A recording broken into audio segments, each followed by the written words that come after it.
Hi everyone, welcome to the Digital Earth Summit.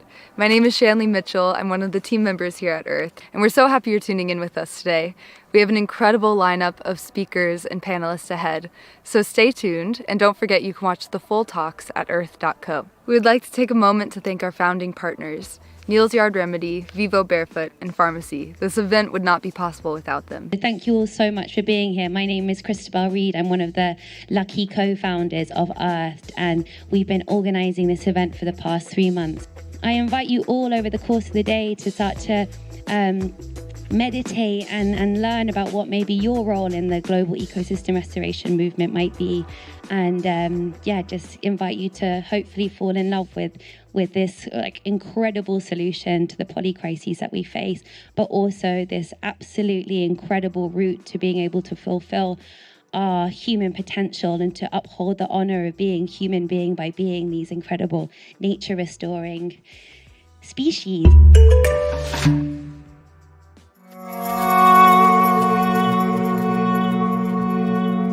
Before I start, I want to offer a libation. I want to honor the earth and all our relatives who are beyond superhuman. I want to honor all our ancestors who we stand upon, all the ancestors who stand behind us, and all our ancestors who stand alongside us. And in the Yoruba tradition, we say Ashe, Ashe, Asheo, and that means so be it. In preparing for today, I was thinking, when did we forget about reverence? When did we forget how to honor the earth, to honor each other, to give gratitude to each other? When did we forget how to speak to the earth, to each other? How are you doing today? How are you in your heart, in your mind, in your spirit, in your body? How are you doing? And I know for many of us, we're carrying this collective grief and pain with what's happening in the world, particularly with Palestine and with other conflicts around the world. We're carrying a lot of fear because of a future that we can't even begin to imagine, with biodiversity collapse, with climate crisis. And how do we overcome that? How do we come together? How do we come together as a collective and not just deal with these traumas, but to overcome those systems of harm that our food system is partially responsible for? That industrialized food system that extracts, that destroys, that oppresses people, right? What are we doing? So all these are small steps, right? But we can't all just do that in our little spaces. How do we do that as a collective? Imagine together and create those systems that we want to be living in. How are we rehearsing our freedoms?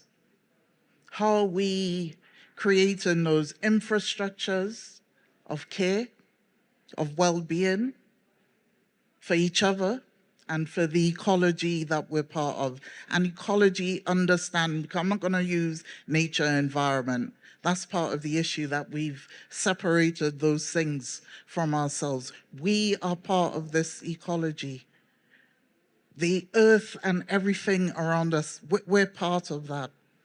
So we're hurting each other.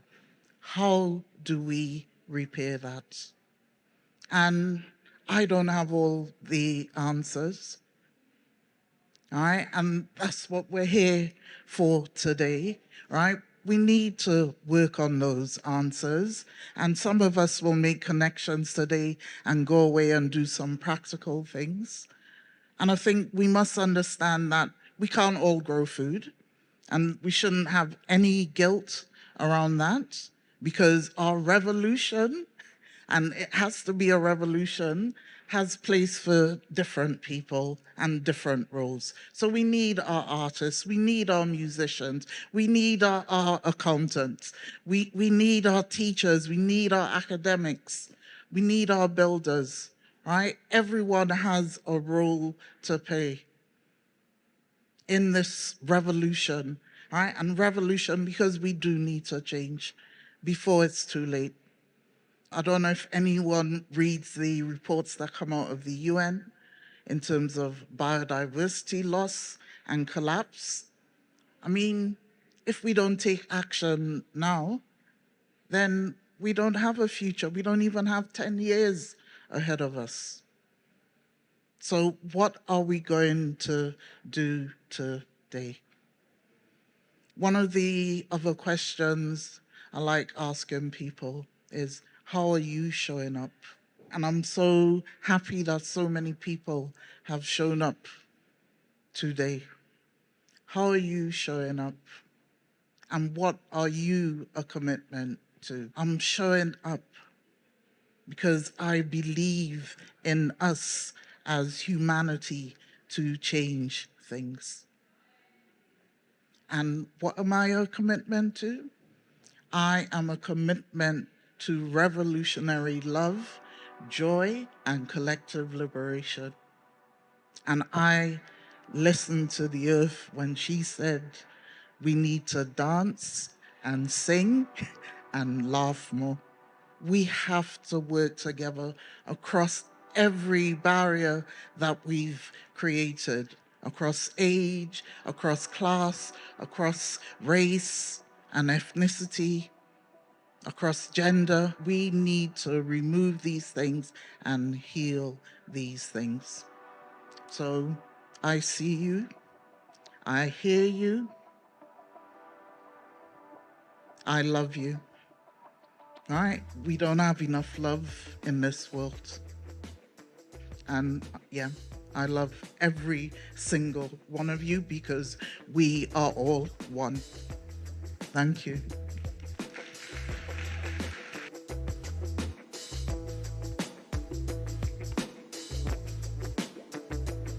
You just heard from Dee Woods on embodying change. Thank you, Dee. Welcome again to the Digital Earth Summit. I'm Shanley Mitchell, one of the team members here at Earthed, and you have an incredible day ahead of you of speakers, panelists, experts on growing and restoration. And don't forget, you can watch the full panels and full talks at earth.co. Up next, we have Tayshaun Hayden Smith. He's the founder of Grow to Know, an organization working to reimagine green space in urban environments. Tayshaun just came out with a course on earth.co. So as you listen to him, if you're feeling really inspired, you can go over to Earth and take his full course and hear more from Tayshaun. Take it away. Thank you for having me here. My name's Tayshaun Hayden Smith. I'm born and raised in Ladbroke Grove, North Kensington. I grew up in a council house. My mum was a single mum of four of us. You know, quite humble beginnings, and I always felt like there was a path destined for me. There were certain things that weren't meant for me. So a lot of my friends either wanted to be a footballer or an artist, musician.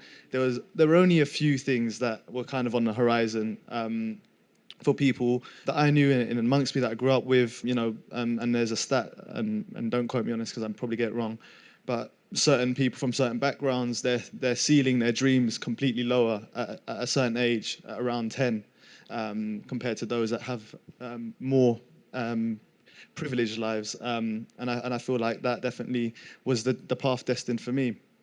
But growing up, I grew up in North Kensington, and some of you might know West Bay Sports Centre. So I literally spent all my time on a football pitch with my guys, with my friends. That was a place that I felt safe. It was how I could express myself. And I went on a bit of a journey, a football journey, through the academy systems. I didn't play in the Premier League or anything like that, but it took me to Cyprus, it took me to Austria. I played for a team called Kitzbühel. We won the league. Yeah, and so I was an aspiring footballer. I was trying to kind of climb my way up. And in 2017, that completely changed. So I was in Austria, and in the summer of 2017, I got these like text messages at like midnight. So I live just beneath Grenfell Tower, and so my sister was sending me she sent me a picture of like this fire that started to break out on the face of the tower that looked upon my mum's place, and she was like, "Oh, there's a fire in Grenfell." But like obviously, like anyone, you're like, oh, "Okay, that's going to be contained. Everything will be all right." And then suddenly, my phone just went ping, ping, ping, like so many calls, so many messages, and I just saw the tower completely engulfed in flames within minutes, basically. And I just booked the first flight home and came back to absolute chaos. So I then decided that I would cancel my contract in Austria and stay home with my family and the people I knew. Obviously, at the time, we didn't quite understand what had happened. There were like pictures of people that we couldn't find. And a lot of people don't know, but actually before Grenfell was built, there were these football pitches called Green Pitch just below Grenfell. And that was a place that I grew up in. And I used to think that Grenfell was like a stadium. You know, I used to play, and I used to think there was an Arsenal scout watching me from the windows of Grenfell. Or like, I always used to play my best because I thought, you know, maybe someone's watching. So I came back home, and in our efforts to try and understand, to seek solace, and seek comfort, we congregated at a place called Maxilla. And this place called Maxilla was like under the Westway, the motorway. So there's a motorway that completely cuts through North Kensington. So in the 60s, and actually a bit of context to that, in the 60s, it was decided that the community was going to have to make way for this motorway without consultation. And I came to find this out through this journey that I've been on. But it completely displaced the community and caused ecological disruption, but also, you know, people were just literally thrown out of their homes. And then so in those moments after Grenfell, under Maxilla, people would turn to art. So you've got these really emotive kind of artwork coming on the walls. So people would graffiti like burning towers, like ask, "Where's my brother? Where's my son? Where's my mum?" And it was very, very heavy. And then people would turn up and play like impromptu jazz, which would calm the mind. And it was just this kind of place of expression of trauma. And I saw this little derelict patch of land, this brick raised bed. And bear in mind, I had no like gardening experience, no horticulture experience. I didn't even know what the word horticulture meant. And I just went into this little place and started to clean it up. So I started to tidy it up, pick up the rubbish, and I thought this isn't really reflective of my community. And people would then join me in tidying up this little patch of land. And then for some reason, and I don't ask me why, but then I decided I was going to go to the local garden centre and ask them if they had any spare plants to give us. And so, like, bear in mind, I didn't know what a plant was. You know, they all sound like Harry Potter names to me. I just, picked them up and put them in the ground. So the football pitch is literally just across the road to that patch of land. All my boys were playing football, so I'm in the garden, like, looking clueless. And I felt kind of embarrassed and ashamed. So a lot of my footballer friends would come out of football and, like, see me, and then there I was, like, hiding in the bush, like, not trying to be seen. I look back on that and I think that's quite sad, actually, because there's a perception around who should be in the garden or who should be like in nature and engaged with nature.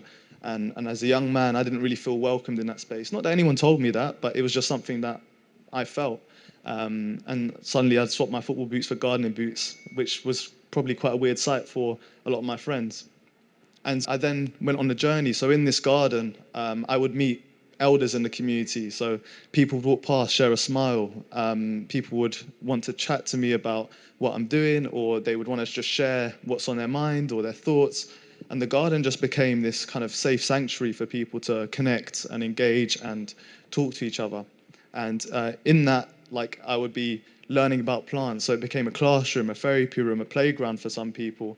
And it was through the garden that I learned the historical and the cultural kind of background of my community. You know, like, I grew up all my life living under the Westway, and my mum was, you know, someone quite well known in the community. You know, walking down Portobello Road, it would take like 3 hours, bump into everyone. which I think now looking back on it now, that's a beautiful thing, being able to know everyone and understand your community and understand people. My mum was super empathetic and yeah, very welcoming and loving. I then became to learn about all the different people in my community through this garden. And learned about gardening. So I kind of went into horticulture and gardening completely backwards. So then I set up a not-for-profit called Grow to Know. That was going to be the vehicle for change and a movement in which people could resonate with and relate to. There was no like mission statement or vision or strategy or anything like that. It was just born from just taking action. So 2 years of guerrilla gardening in the community, just taking over patches of land, and then Grow to Know was born. And Grow to Know was born in the midst of the pandemic, and so we became a voice for people who didn't have that access to nature. So I live in a council estate. I've got 2 young children, and you can imagine what it was like. And so there's so many people in survival mode in those situations that just don't have the time, the capacity, the interest, the influence to engage with nature. And so we became a bit of a platform and a voice for those that didn't have access to nature. And inequality in our borough, especially in Kensington and Chelsea, one of the richest boroughs in the country, but some of the most deprived areas, and the borough that Grenfell Tower happened in. And so Grow to Know would partner with the likes of Nike. So we did what was called Flowers on Football, which just sounds super crazy because usually football kill flowers. And definitely my mum experienced that when I was growing up. I played for a Sunday league team called Grenfell Athletic. And so in honour of the people that we lost and some of the bereaved and family and friends and community, use football as a platform. But I suddenly wanted to merge my two worlds, this world of gardening and nature and environmentalism and social activism into this football space. And suddenly, like, it's funny because my boys, like, they also don't feel like they're welcome in this space necessarily, and they'll never like openly and publicly say, "Oh, what you're doing, I really love what you're doing." But always be on the sly. It's almost like with that, like something like weird going on, like, "Yo, bro, like how do you grow tomatoes?" Like, I'm like, mate, it's not that secret, like. But it's really nice to see how like some of my friends and some of the people around me have been really like welcoming and really open minded in kind of engaging with gardens and space. And now the football team actually help us build some of the gardens, so I just give them a shout and they're like, yeah, we'll give you some hands. And so it's really nice kind of marriage of both worlds. I say it's Grenfell Athletic, who do some amazing work in the North Kensington community. And so when I came to understand about the horticultural industry in the world, the horticultural world, and I didn't know what the RHS was before getting involved in this, the Royal Horticultural Society. And I came to learn that just down the road to where I live was Chelsea Flower Show, which is like the World Cup of horticulture. And so I started to bang on the door at the RHS and say, hey, like, we're here. You've never connected with us. You never built a bridge. You've created this space, this exclusive elitist space where it's only accessible for certain people. It's no coincidence that I've never engaged in that and never been kind of told about it. And so I persisted, and we managed to get a Chelsea Flower Show garden, which told a story of social and environmental injustice. And it was really beautiful because in a space that would typically these very sensitive messages might provoke or prod or poke, people were really welcoming to it because we would connect on a really beautiful way through nature. So they'd see these beautiful plants in the garden and go, what plant is this? Like, that flower's amazing. I've got that in my garden. Like, look at the tree. Like, what's that tree called? And then they go, what's his garden about? And so the Hands Off Mangrove, the Mangrove is a Caribbean restaurant in All Saints Road, and it faced police brutality and racial injustice in 1960s. So that was the story that we were telling, at the same time telling the story of environmental injustice, so the deforestation of mangroves. And so this garden was multi-layered in messaging, so you can kind of access these messages in any which way you wanted to, or you just might want to see it as a beautiful community garden. But it was just the fertile grounds in which we can have those conversations, which I think is super important. And I always welcome conversation. It doesn't matter if you've got completely opposite ideas to me, completely different ways of thinking and philosophies. But I just think we need to create spaces in which we can have those conversations so that we can kind of find that common ground. We've also, and I'm just wary that time's running out, but we've also partnered with Penguin Random House. We built a Peter Rabbit garden in a local primary state school, which has now become a massive asset to them, and trying to bring it into the educational space. And then the kids, they have a concrete playground otherwise, and then we've extended into a beautiful garden which integrates kind of food growing, biodiversity and mischief. And I think mischief is super important when it comes to kids and encouraging them to get up to mischief. And obviously that's the tail of Peter Rabbit. So, and we're doing some stuff with local authority, Kensington and Chelsea. So looking at public space and how design, how we can have a sense of agency in the design of our spaces and not just have someone come in and tell us how we're going to live our lives and how things are going to look. And then we got up to mischief at Chelsea Flower Show again this year with a garden called Closing the Green Gap, which explored the inequality and access to green space in South Ken and North Ken. And another crazy stat that in the ward that I live in, Notting Dale, which is where Grenfell is, someone lives 17 years less on average compared to someone who lives in Holland Ward, which is just 10 minutes down the road. And there's obviously lots of influencing factors. So we gave that those stats a platform through, I mean, I don't know if we call that art, but some people didn't. But we gave a platform through the gap, closing the green gap. These really resilient plants that were otherwise seen as weeds, and we kind of made the point that this is a garden too. And so yeah, and this is from Ellen's book, who spoke earlier, and this is what the initial guerrilla garden looks like now, with all these beautiful trees and plants blooming and flourishing. And I just wanted to give a little sneak peek of, and this is never seen before, but we partnered with Pentagram, who are working on our new branding, our new visuals, our new logo at Grow to Know. We're setting up in a way that allows us to collaborate and partner with different brands and create campaigns that are long-term, permanent and purposeful. And so understanding, you know, where we live and how corporate is, and try and influence and give a sense of agency to people. Really appreciate you listening in and giving me the platform to speak. And I look forward to hearing to all the amazing people for the rest of the day. And there's something so beautiful about walking through a forest full of trees. If only we looked at trees like we see people, we'd think twice about trying to cut them down. In the 70s, a man called John McCulloch took it upon himself to reclaim this space for the community, to turn it into a beautiful garden. This is something that should be at the forefront of communities, of education. The same way in which a plant relies on its roots, this is what we're doing, is we're putting a sense of permanence, a sense of purpose and intent. There's so much that we can learn from different cultures, from different ways of thinking, different ideologies, different philosophies, and I think education is at the heart of this. And if we don't connect with each other, if we don't connect with our surroundings, we don't connect with our history, then I think we'll become super isolated and we won't be able to take action together. My name's Tayshan Hayden Smith and welcome to my Earthed course, Activating Your Activism.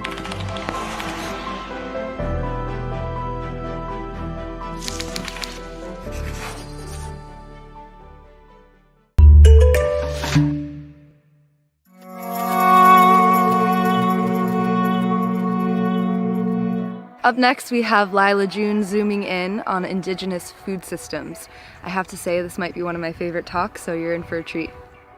Yaad shik aro shidene she nanisht ejit in shlando natlane bashish in ashi de shelo bilagane de chanele Taos New Mexico daint nasha akut ego de neast anisla. So greetings my relatives and my people. My name is Lila June and I am from the Nanisht Ejit clan of the Dene Nation of what we now call the Southwest United States, but we call Denebakea, the People's Land. We've been here long time, thousands and thousands of years, we believe, according to our emergence story, and we have created beautiful food systems out here in the desert, and we believe that if we can do it here, we can do it anywhere. I want to talk today about Indigenous food systems and the importance of these systems, both in teaching us how to be more sustainable today and also how to have more integrity in general, both in our social systems, our ecological systems, and even in our personal lives. Indigenous food systems for a long time have been very poorly understood by the Western world.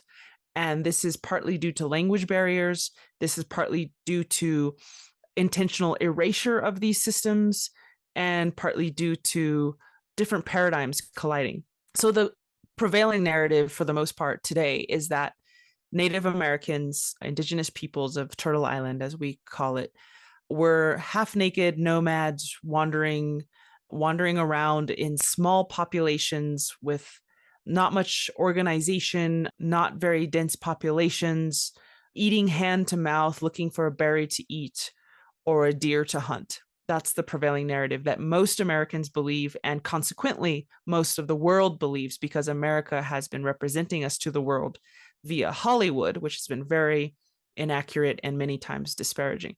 So my PhD research focused in depth on pre-colonial indigenous food systems, their depth, their breadth, their ingenuity, their beauty, their scale, their efficiency, their brilliance, and their longstanding presence on this continent.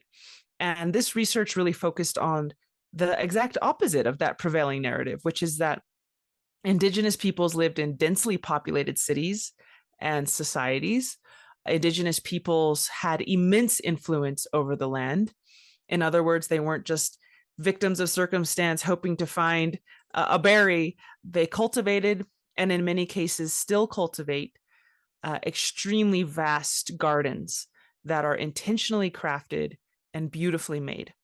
And so these systems, I'm going to give you a few examples because I think the best way to teach is through story.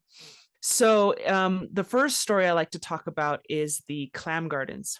And the clam gardens are indigenous food systems where people would actually build these intertidal rock walls, and they would expand clam habitat in really vast ways. These clam gardens augmented clam habitat on Quadra Island by 35%. This is a huge island up in the Pacific Northwest. And what they do is they put these intertidal rock walls between the low tide and the high tide. And when the tide goes up and it recedes, this creates calmer, warmer waters where clams like to thrive. And so through this, they actually augment the space where clams can live. And the crazy thing about this system is it's 6,000 years old. Some of these intertidal rock walls have been radiocarbon dated to be 6,000 years old. This is one of the intertidal rock walls that we see. And over here on the right, you can see this little darker line in the coast region. And so this is how they would augment clam availability, not just for themselves, but for other animals and plants as well. So you can see the scale at which clam habitat was expanded. You can see all these red areas is where we see these ancient clam gardens. And so it's really interesting and beautiful how they're able to do that. Another system I want to talk about is the Shawnee chestnuts. So we know through archaeological fossilized pollen evidence that indigenous peoples moved into Kentucky over 3,000 years ago and created these beautiful food forests. And the chestnut tree was one of the main staples all the way from Maine to Georgia, all up the eastern area of what we now call the United States. And these food forests not only fed humans, again, but were feeding the entire populations of animals and any nut-eating creature. And so it's fascinating how a lot of these food systems are not human-centric. They're actually designed to feed everything around them. So I'll show you some of these chestnut trees. Unfortunately, these trees are now almost 98% extinct because of a blight that wiped them out. But these are some of the old growth, gigantic chestnut groves that people used to take care of. On the right-hand side is a chestnut that's allowed to billow out. And right now, you go to a lot of national forests and all the trees are so close together and they're so tall and skinny, they don't billow out because they're all so close together, they're fighting for the canopy. So what indigenous peoples would do is they would space out the chestnut trees. And as you space out the trees, you're doing several things. For one, you're letting the trees have more access to nutrients, sunlight, and water, right? They're not all choking each other out. This augments the tree's immune system, which prevents its destruction to blight or fungus or other tree-killing diseases. You're also creating space between the trees so the viruses can't hop so easily, or the fungi or whatever it is, bark beetles, whatever type of tree killer might be around. And so this is how they sustained the chestnut groves, is through spacing. Now, when the European colonists came in, they didn't understand chestnut management. and chestnuts drop nuts, right? So they would have all these saplings popping up all over the place. And that's how the chestnuts died out. They crowded and collapsed, which is true for many species. They need to be thinned. And so the way that they would keep the chestnuts spaced is through fire. You would burn around the chestnuts, and this would create not only spacing and kill any saplings that tried to come up and keep the big old growth trees, basically the only trees in the area, but they would also create these meadows in between the chestnuts. It would create these grasslands, which kind of thrive off of fire, repetitive, cyclic, seasonal fire. And fire was one of our main tools, and still is today, if the US government would just allow us to burn, one of our main land management tools that augments grasslands and pastures, which attract deer, elk, buffalo, etc. So we didn't need cattle or cage, pigs or cage chickens. Like, our protein would come to us because we had made a home for it. We had made pasturage, we had made grasslands. So this is a fossilized pollen soil core. And if you look at this red line here, it goes to 3,000 years ago. So the left whole column is time. And the deeper you go into the soil core, the older the sediment is, the longer ago it was deposited. This soil core was taken out of a pond in Kentucky. So we see about 3,000 years ago, chestnut pollen comes out of nowhere, right? And it comes and it stays for 3,000 years until the present. Right here is the present. We also see hickory nut come real strong. We see black walnut come out of nowhere about 2,000 years ago. This is basically a reconstruction of the forest around, because the pollen fossilizes and shows us what was where, when. Kind of cool. We have sumpweed and goosefoot, which are also these edible plant species coming into the record. And most importantly, on the right-hand side, we have fossilized charcoal, char.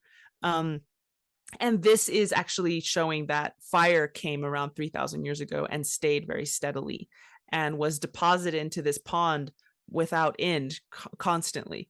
And so this means that there was a lot of burning going on around this pond to manage this food forest. So the lesson from this for us, I think, is that instead of building little tiny gardens, why don't we garden the entire earth? Why don't we see the earth as a garden? Because when we just focus on little apple groves or little almond groves, and we have these little monocultures, it's very cute, but it's not the same scale that we used to garden the entire earth. And that's a switch that I want a lot of people's brains to try to make, is like, maybe we don't need to do farms as much as honoring that the forest is already a farm. If you know how to select certain species, manage the understory, create mast trees, create pasturage and meadow, that your food will actually come to you and you don't need to go out and factory farm it. So there's a lot more examples. I'll just have time for about 2 more. One of the examples I like to share is the example of the Baure floodplain management. So in Bolivia, we have essentially people who 500 years ago, the system was destroyed by Spanish colonists. Long, long ago, they initiated this floodplain management system. And so the way that they would do this is, in the rainy season, the rains would come up and flood everything. And as the waters receded away, they would actually create these little funnels to funnel the water into pools. And it was this massive system in Bolivia. And it was, again, working with the land on grand scales, beautiful grand scales. And what we see here is on the left, these funnels that people would make, these huge earthen berms that would funnel the water as it receded to the left during the dry season. It would funnel both water and fish into pools. They created canals and causeways for transportation, which we see on the right. They also created raised fields and forest islands, settlement mounds, ring ditches, and reservoirs, so that they could have a perennial supply of fish. Even in the dry season, they would catch so much water and so much fish, they'd have fish year round right by their little settlement. This is an aerial view of the amount of earth that was moved. Each of these lines is where they would funnel the water down during the dry season. And they managed a huge portion of the country of Bolivia, this black dotted line, just to show you the scale on which human beings used to garden the whole floodplain of Bolivia. And so it's very cool to think that we could again one day, hopefully, create these types of systems where we're not just doing cute little farms, but we're honoring larger systems. The last and certainly not the least that I like to share is the Heltzuk herring farm, which is not so much a farm, but a coastal management strategy. So the herring are a small silverfish which come every February. And these folks actually get to create herring surface area where they lay their eggs. So when these herring come, as you can see on the left, they litter the entire coastline with eggs. So the more substrate, the more surface area that is in the coastline, the more eggs will be available to the entire ecosystem. And so what they do is they dip these hemlock boughs into the water by the thousands. And mind you, they were wiped out almost 98%. So there used to be many more Heltzuk people there before the genocide, before the disease epidemics to do this. So you can just imagine how much bigger it was in the past. And these herring boughs, these herring branches capture all these eggs, which is what this guy is showing. And it's a delicacy, it's caviar. They also will plant giant fast-growing kelp along the coastline, and this will also augment the surface area for the herring roe. So what's really beautiful about this is not just for human consumption. There are wolves that eat this. There are killer whales that will eat the salmon, that will eat the herring. There are bears that eat it up the food chain. The eagles, the herring are so central to the ecosystem that they start their new year in February when the herring come. And so it's really cool to think that this system is truly non-human centric. They put this substrata in the ocean, not just for themselves, but because they know it's going to augment the entire coastal ecosystem. The more eggs available, the more everything thrives. And as they always say, everything revolves around the herring. And one of the beautiful things they say too is the most important part of the harvest is not what you take, but what you leave behind, because you want to leave behind enough eggs that they can hatch and create more herring to come back the next year. Every single thing that I've showed you today is at least 1,000 years old, sometimes 6,000 years old. And these beautiful systems clearly knew what they were doing because they never ended. Lastly, I'll just say that the thing that keeps these systems running is not so much their cool strategies and their cool technologies and, the ways they would manipulate nature, but what kept them going was the software of the human body, which is the hardware. That software is the culture, the worldview, the outlook with which they saw everything. And that software, in this case, almost across the board, in my research is I found respect, reverence, reciprocity, restraint, responsibility, regeneration, and relationality, seeing everything as your kin, as your relative. That spirit is what really kept this thing going, because it helped them to respect the system enough to not exploit it. So thank you all for your time, and I hope you have a great time at the conference.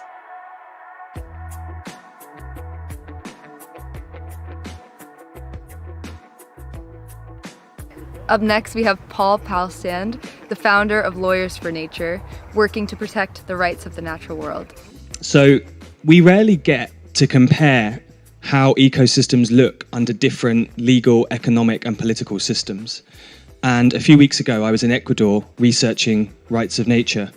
And I went to the territory of the Icofan Sinangue and walked to this river, which is the Rio Candu, which is in their territory.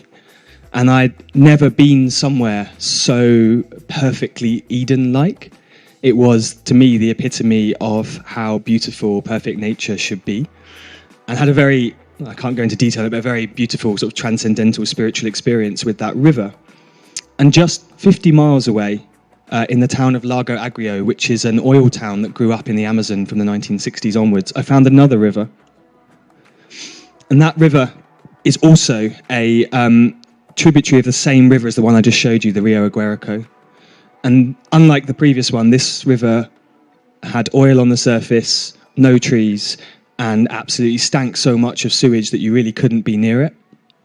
And I think we can all agree that we want more rivers that look like the previous photo I just showed you than this one here. And then the key question for me is, how do we achieve that? And I can tell you lots of practical ways that we can restore rivers, and you can also look at it on my Earth course as well. But actually, in reality, we need to go back a step and say not just what are the actual practical things, tasks that we need to do. We need to ask ourselves, what is the relationship that we are holding with nature? And then from that relationship comes the expression of practical action. So, comparing these two systems, what we have here with this river is a system of extractive industrial capitalism, an oil town. What we had in the previous picture with the Sinangwe is a territory that is looked after and cared for by indigenous people. And I spoke to the Sinangwe and asked them why they were doing what they did and how they were doing it.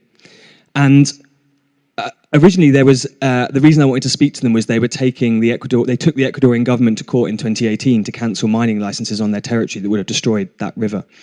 And that was what I initially wanted to ask them about. But they very quickly said, actually, the law case isn't actually the most important thing.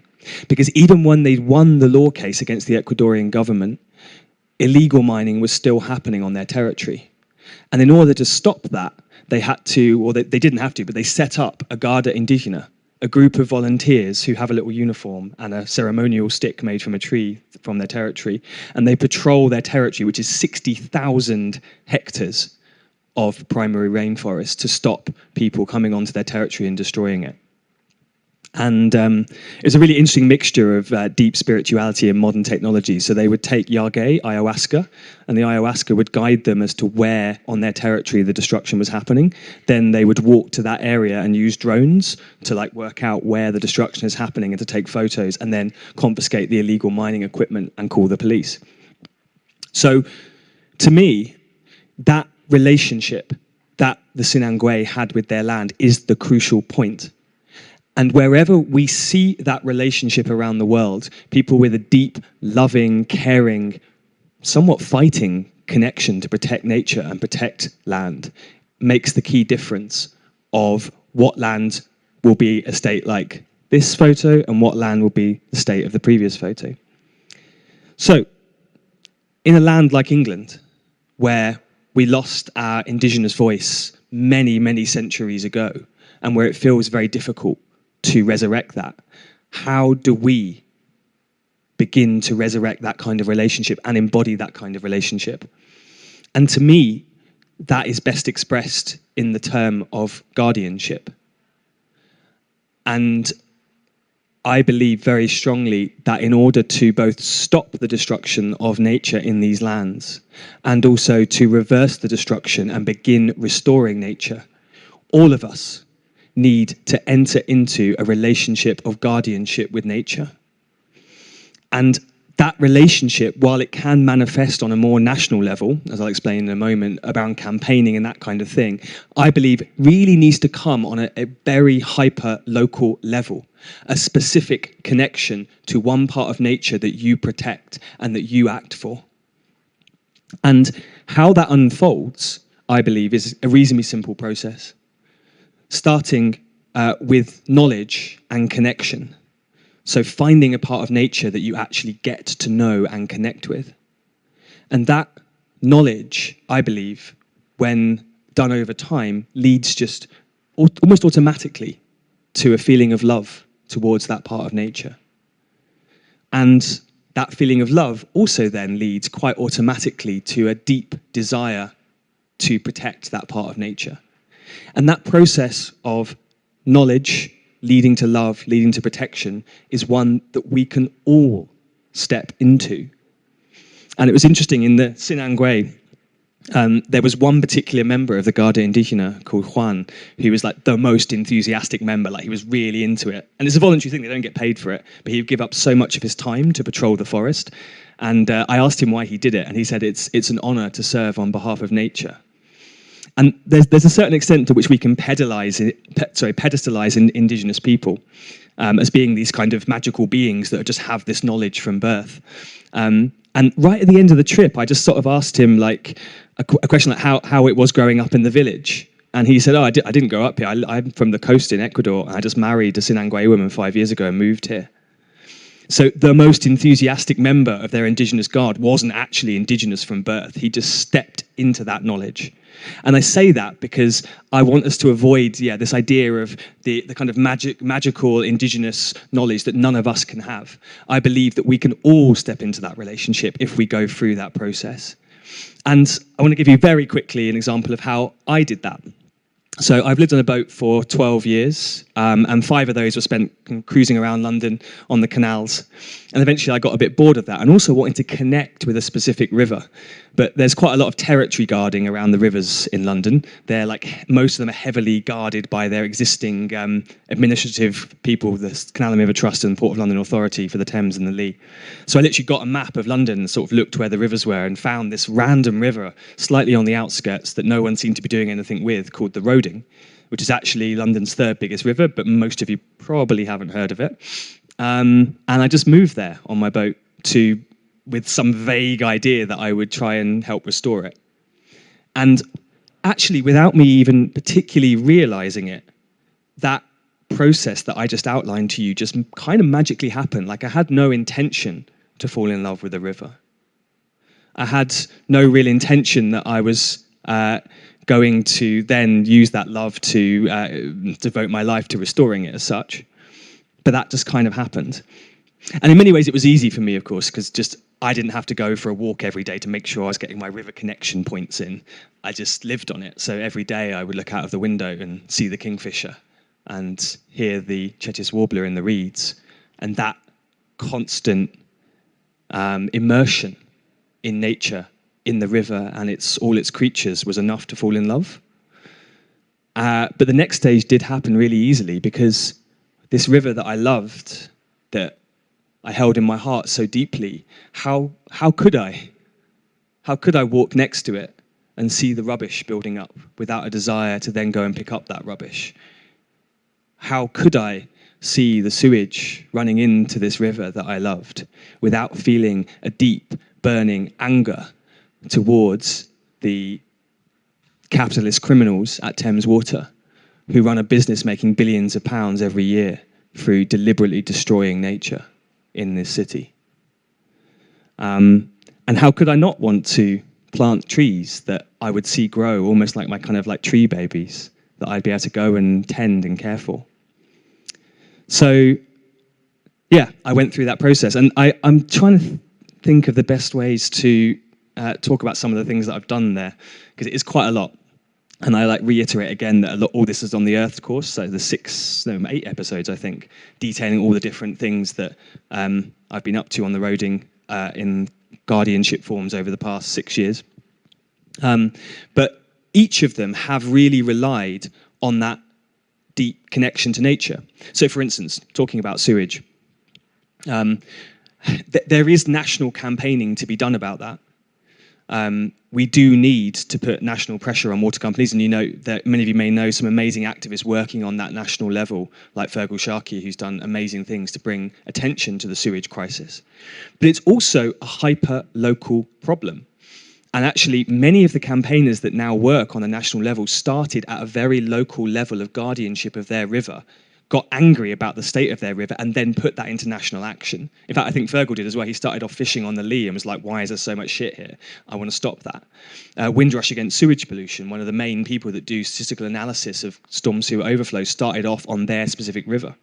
And even on the Roding, we could have any kind of policies we want to protect our rivers, but ultimately they are irrelevant if no one is working out what's happening on the ground. So a few years ago, I went walking on the river on a volunteer day and found a sewage outlet just pouring literal turds into the river. That is illegal under the current system. So changing the law wouldn't help. It is already illegal, but nobody was monitoring it. No one even knew that was happening.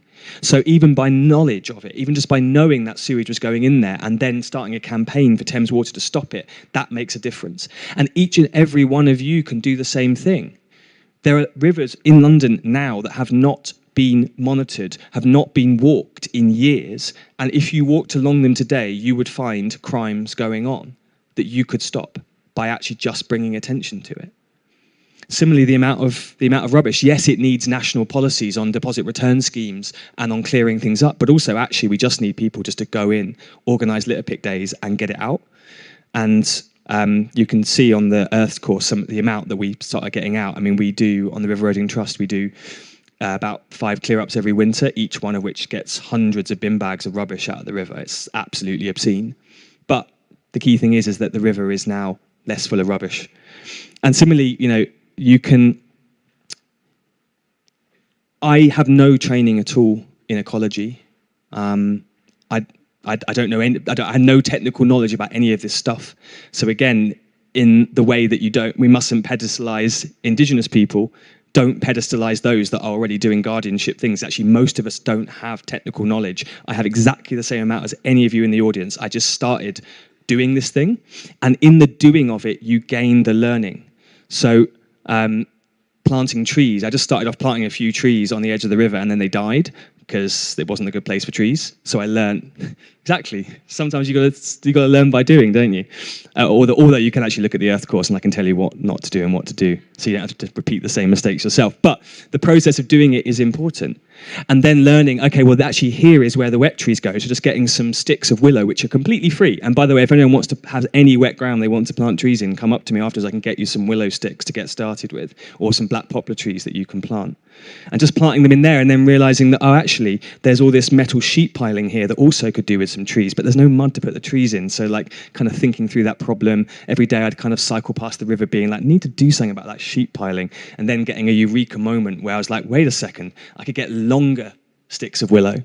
And then because there's no earth here or mud to plant them in, I'll make a little Hessian sack of mud for them at the bottom of it so they can root into that, and then just drop them in the river and let them grow. And then have basically naturalized the entirety of that part of the river embankment, which would normally cost tens of thousands, hundreds of thousands of pounds to do. So yeah, what I guess I'm saying is that the key thing we need in this time is guardianship. And the guardians that are currently acting in the world, I can tell you there are not enough of them. And many of them are being stretched to breaking point by the pressures that are put on them, trying to hold back the tide of this system that is constantly pushing against and damaging nature. So if it's incumbent, I say, on as many of us as possible to step into that role, to relieve that pressure. And every single one of you sitting in the audience has the ability to be a nature guardian, because you don't need specialist knowledge in advance. All you've got to do is get to know a part of nature, fall in love, and then the desire to protect it will naturally arise. And I really urge every one of you to do that. Thank you.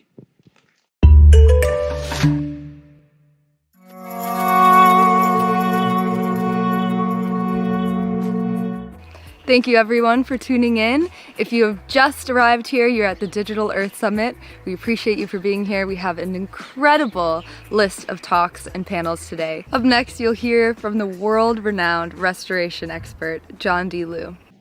Hello, I'm John. I have to overcome my basic shyness in order to speak to you. And if they believe that, I have some real estate for you. But this is the Luce Plateau in the upper and middle reaches of the Yellow River. It's about 640,000 square kilometers, the size of France. And it's named for the geomorphological soil type, which is Luce. And it is also the cradle of Chinese civilization. So if you dig around in there, you could find interesting things. I believe he's going to strike history in just a moment.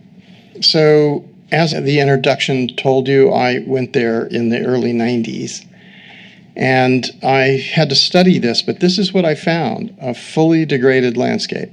It was known as the most eroded place on the earth. And so this is the birthplace of the largest ethnic group on the planet. And it was historically very fertile. And that's why it was the cradle of civilization. It actually gave birth to many other ethnic groups as well. It was in the upper and middle reaches of the Yellow River. So you had Kazakhs and Uyghurs and Mongols and Jurchit Khitan. You had many different ethnic groups there. So in this area, for generations, for 10 to 12,000 years, this place had been farmed. And the farming techniques were essentially Neolithic. So they they were doing several things, actually. They were cutting trees, they were growing crops on the sides of hillsides, and they were free-ranging goats and sheep. And so all of those behaviors were negative. They were destructive. And this was now one of the poorest places, but this is the place where the early dynasties were located. So it was amazing. And when I went out there, I compared what I was seeing to the geopolitical events in the 80s and 90s that I'd been covering as a journalist. And I concluded that this was more important than anything I'd ever seen before. And this was part of a massive pilot project called the Luce Plateau Watershed Rehabilitation Project that had about $500 million of investment. And basically everybody in the pilot area was engaged in restoring this because they couldn't do any of the things that they'd been doing. So that all the things that they'd been doing, cutting trees, growing on the sides of hillsides, or free-ranging goats and sheep, they were all banned. So it became illegal, and then they paid them to learn how to be restorers. Now, in 1994, this was the first time I went out there, and then this is 2009. So it changes what they could do in 15 years with the most eroded place on the earth. And when I saw this, I just thought, I'm going to have to study this really for the rest of my life to understand the complexity of this. But as I went through this, and I went to lots of different academic studies, I found that I could understand it. Essentially, through evolutionary succession, there was a constant accumulation of biodiversity, biomass, and accumulated organic matter. Another term for that would be necromass, which is completely analogous to biomass. And what happens is, by this accumulative process, the Earth's atmosphere, the hydrological cycle, the soil fertility is created, constantly filtered, and continuously renewed. And when you destroy that, you've reversed evolutionary succession and you're going backwards. You're having disaccumulation of biodiversity, biomass, and accumulated organic matter. And in every place that's happened, it's destroyed the civilization. So I saw that I was really only seeing two states, or degrees of function and degrees of degradation.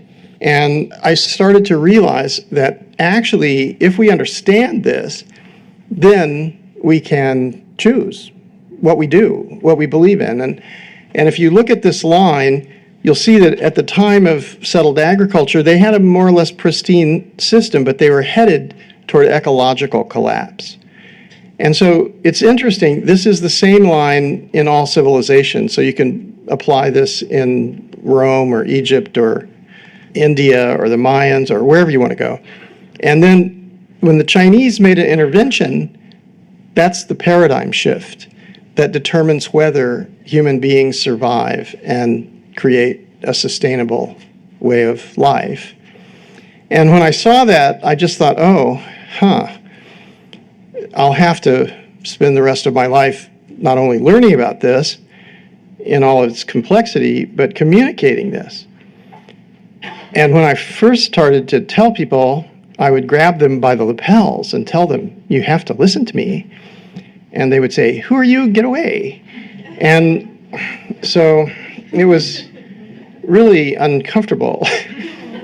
And then I just started to study, and I realized that it was possible to understand how evolutionary succession had taken place, and to realize that the Earth, when it formed, was a molten rock surrounded by poisonous gases, and that over evolutionary time, about 3.8 billion years, the life began, and it started very simply, but then it began to differentiate and speciate, and it led to a beautiful garden. And the process, it's photosynthesis, and it's a biochemical photoreactive process that basically breathes. So all of life is breathing and all of life is dying. And the cycle of life and death is accumulative. And when we understand that, then everything kind of comes into some sort of awareness, and there's beauty and synergy and symbiosis, and everything makes sense. And you also realize that human beings come very late into this equation. And when human beings arrive, they are not aware of what this is, the miraculous qualities of life. And they begin to destroy the perfect system. And to understand that this is the only planet that we know that has an oxygenated atmosphere, or a freshwater system, or fertile soils, or amazing biodiversity. And when we look back, this is actually a few years ago in Ethiopia. So the kind of concepts of slash and burn are still going on. I always say Og was the first farmer, and he thought plowing would be a good idea. And he used a sharpened stick to kill all the plants that he didn't understand, and he spread the seeds of the one plant that he wanted. And so he created monocultures and plowing simultaneously. And what I have understood now is that the biodiversity was organizing to mitigate or to regulate the physics. And so if you remove this ability to regulate the physics, you get a climate which more resembles the moon or Mars or Venus or other places which don't have an oxygenated atmosphere or freshwater system and fertile soils. In looking at this, I realized it's possible to rehabilitate large-scale damaged ecosystems. So if we can, why don't we do that? And that took me into another level, because I realized that all the civilizations that have come before us have made the same mistake. So the level of difficulty and the level of complexity is enormous, because we're trying to do something that humanity has never been able to do. Common land has emerged, and then through this I've had the ability to go all over the world and study. And personally, I felt seriously that the knowledge is a responsibility, and I was dreaming, like, how could we deal with this? And I kept having this recurrent dream that people were going to go camping and fix the earth. And I wrote this essay called Earth Restoration Peace Camps, which was published in Permaculture magazine. And tens of thousands of people responded. And that was where this began. Now there's 65 camps around the world after 6 years. And the first one in the United States was at Paradise, California, where 85 people died in a horrific fire that followed decade-long drought. And what happened was I was called on the day of the fire from a guy driving with his tires on fire. He said, "You have to come now. Paradise is lost." So I said, "Of course." I went there and I told them about ecosystem restoration camps, and they all said they wanted one. And so thousands of people showed up to help this community to rebuild. And they were so devastated and crushed by the tragedy that they really needed this energy. And so many people came, and so much goodwill and positive action took place that it really energized them, and they're rebuilding their community. And I've just recently been contacted by the people in Maui who had the same thing happen. And we've been talking in Turkey, and we've been working out designs for how you could have communities that can prepare and have the social infrastructure that's needed to do restoration in place, and the training which is needed, and be able to move immediately. So I used to tell people, you have to prepare for the crisis, but actually we're in the crisis now. So we have to act really with efficiency and effectiveness. It's possible to grow soils. We have to grow soils This is carbon sequestration. But carbon sequestration is not something which is happening alone. It's an indicator of systemic dysfunction on a planetary scale, multiple systems which are collapsing. And so we don't want memes. We want consciousness. We want to do collaborative inquiry for collective intelligence. This is Rene Haller. He's like Yoda to me. He could take absolutely degraded landscapes with no soils whatsoever and turn them into the Garden of Eden. And so when you understand this and you realize what is possible, you do want to grab people by the lapels and shake them and say, hey, you got to listen to me. But that doesn't work. So what you really need to do is you need to have dinner a lot. And you need to play together. And you need to learn together. So we've been recommending communal gardens that are curated by master gardeners who are joined by everyone in the community, but who lead with their knowledge. And everyone has the opportunity to become a master gardener. But everyone on the planet, we need everybody to work together. And we need to do this on a planetary scale. We need to act as a species on a planetary scale. And so we have to understand that legacy genomes and ancient DNA are different than the DNA of the plants and trees that have been bred for rapid growth and for crops. And we need to protect. So we're also recommending creating botanical sanctuaries where the most endangered species are all protected. So there is a role for everyone, and everyone can learn, and they can learn by doing. And because we don't have theoretical problems, we have physical problems to all the different systems, and we have broken hearts because we're facing the trauma of very long-term domination, of mistakes, historical mistakes that have caused many people to lose their basic human rights.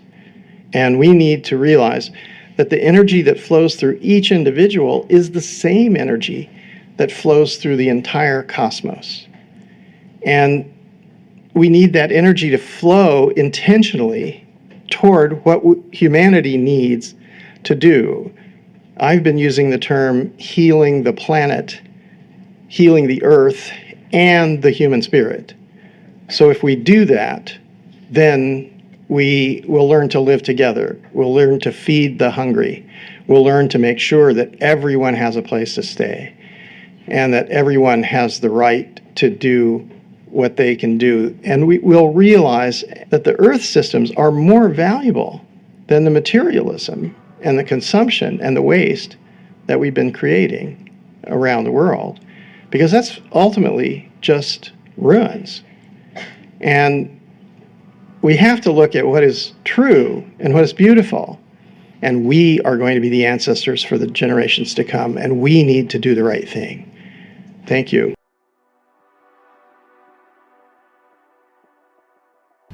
We could not do this without our incredible founding partners. And the next panel is brought to you by Pharmacy. It's on transforming food and farming systems.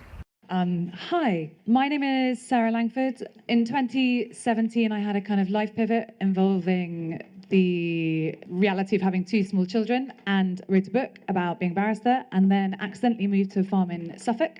And I now manage my parents-in-law's arable and pasture farm in mid-Suffolk, and I wrote a book about that journey and the journey of the farmers who taught me how to farm in a book called Rooted, which was published last year. And now, I mean, I've got a very kind of long and illustrious panel alongside me. Next to me is Finn Harris, who is the co-founder and chief designer of Juntos Farm, a community space in the heart of Ibiza, dedicated to regenerative farming, local food production, although your background thing is architecture. Yes. And you graduated with an architectural design with a minor in environmental studies. And the whole idea about Hunters Farm is really to try and provide an educational establishment as well as regenerative farming, but we can talk about that in due course. To my left is someone who probably also needs no introduction to anyone here, but I'll give it anyway. Hugh Fenley-Whittingstall's multi-award winning writer, broadcaster, and of course has created the hugely popular River Cottage TV series and books, but of course is also a campaigner, long-term campaigner for the production of seasonal, ethically produced food, and has campaigned on documentary series about fish, war on waste, Britain's fat fight, war on plastic, and had a book out last year, which is the River Cottage Good Comfort book. But you also, Hugh, I think, work, as well as writing, you're vice president of a conservation charity called Fauna and Flora, and patron of Switchback, a charity that helps young offenders find opportunities in catering. To the left of Hugh is Geeti Singh Watson, who has been in pubs for 20 years, I think is the short. Heading for 30, I think. Heading for 30. And started, I mean, I was told in my briefing, the first organic pub in Britain, but I think it was the world. 1989, Duke of Cambridge in Islington, after some time in the restaurant industry, during which time I think Geeti was pretty horrified by the waste and lack of responsibility. It was 98. I'm not that old. Oh, what did I say? 89. Oh, I'm so sorry. That is really rude. And as now you've just opened your fourth pub down in Totnes called The Bull, which abides by what you've delightfully called the no bull rules, which is a ethical and sustainable prism with which to make every decision that goes on in the pub.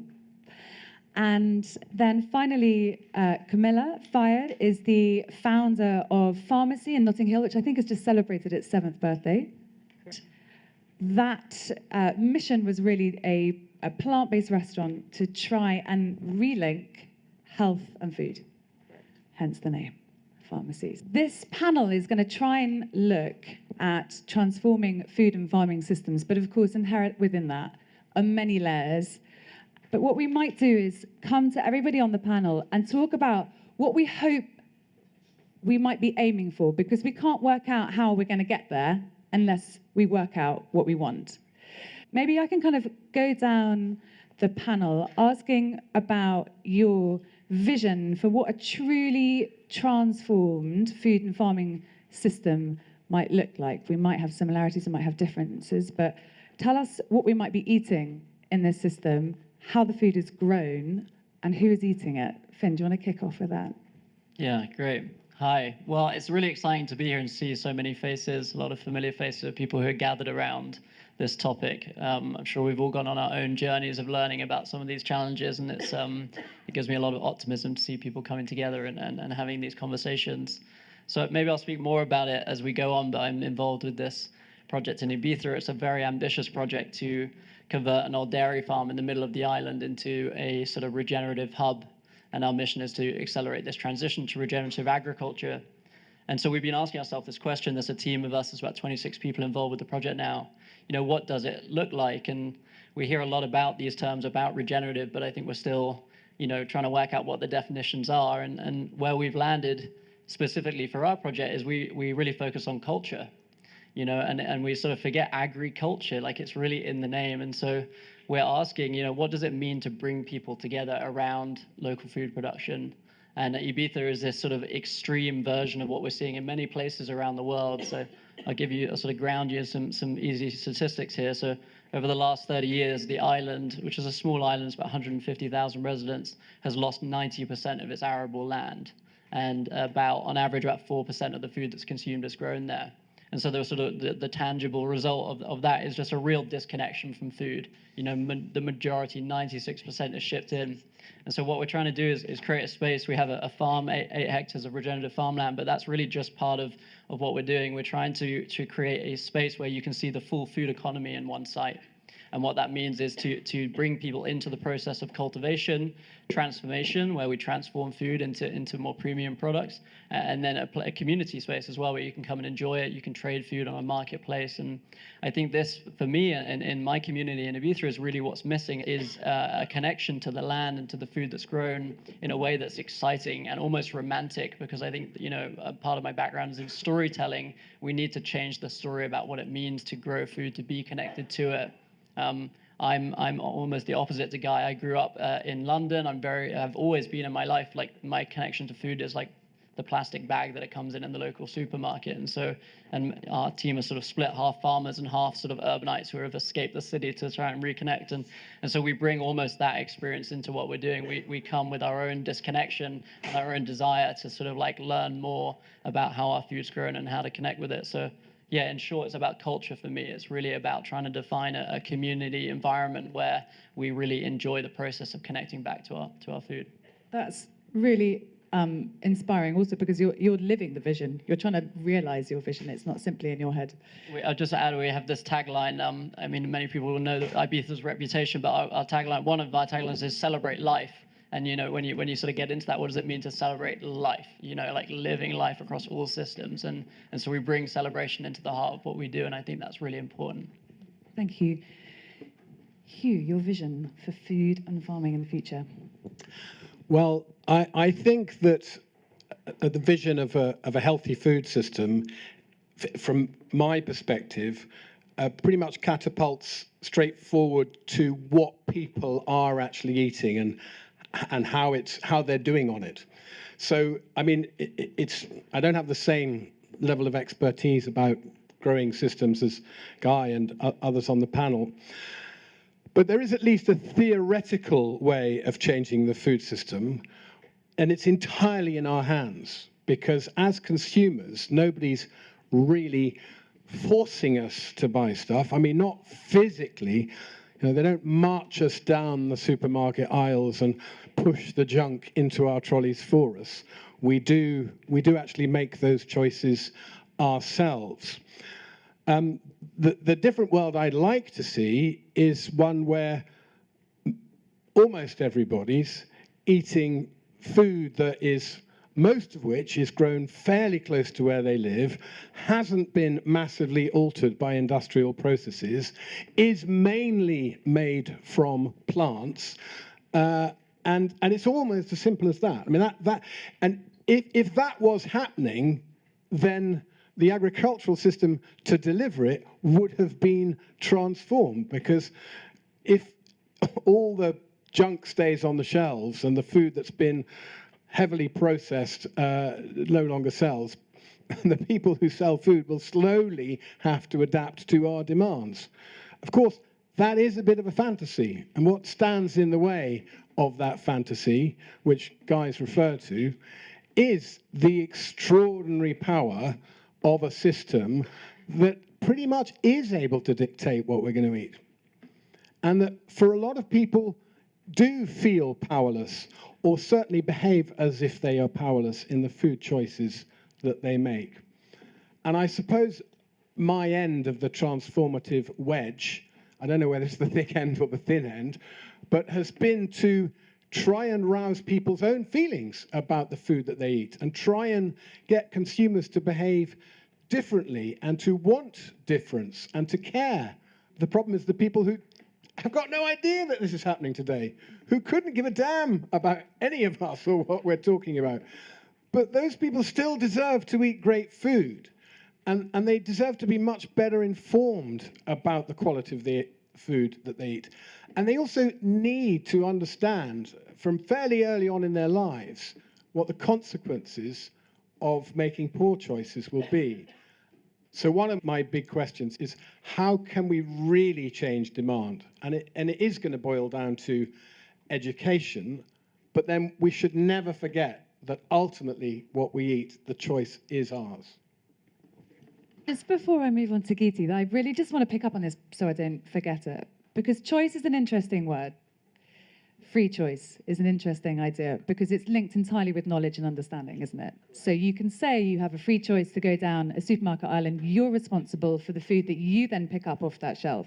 But of course, it isn't a free choice because of the powers of the market and the powers not least of advertising. Advertising actually works, and it does persuade an awful lot of us to eat an awful lot of rubbish. It's a frighteningly powerful force in our lives. There's a great example of that. I don't know if anyone knows this. When London Transport banned advertising chocolate and sweets on the tube, consumption fell by 19.5%. There you go. These are the kind of things we can do at a policy level to move the dial. And I think we do, and we do want politicians who understand that they can move the dial with policies like that and that they will help human health by doing the right thing. Yeah. And of course, can I just butt in? Yeah. I mean, always. choice is grossly overrated. We give no choice in our veg boxes. We give no choice when you come and eat in the Riverford Field Kitchen unless you have special dietary requirements. And people love it. Most people are just so confused by the choices, the 50,000 SKUs that you're presented with when you go into a supermarket. I mean, it's actually not what most people want, and there is market research to confirm that. I mean, the Food and Farming Commission have just done some, and they don't want choice. They do. Definitely. Giti, your vision.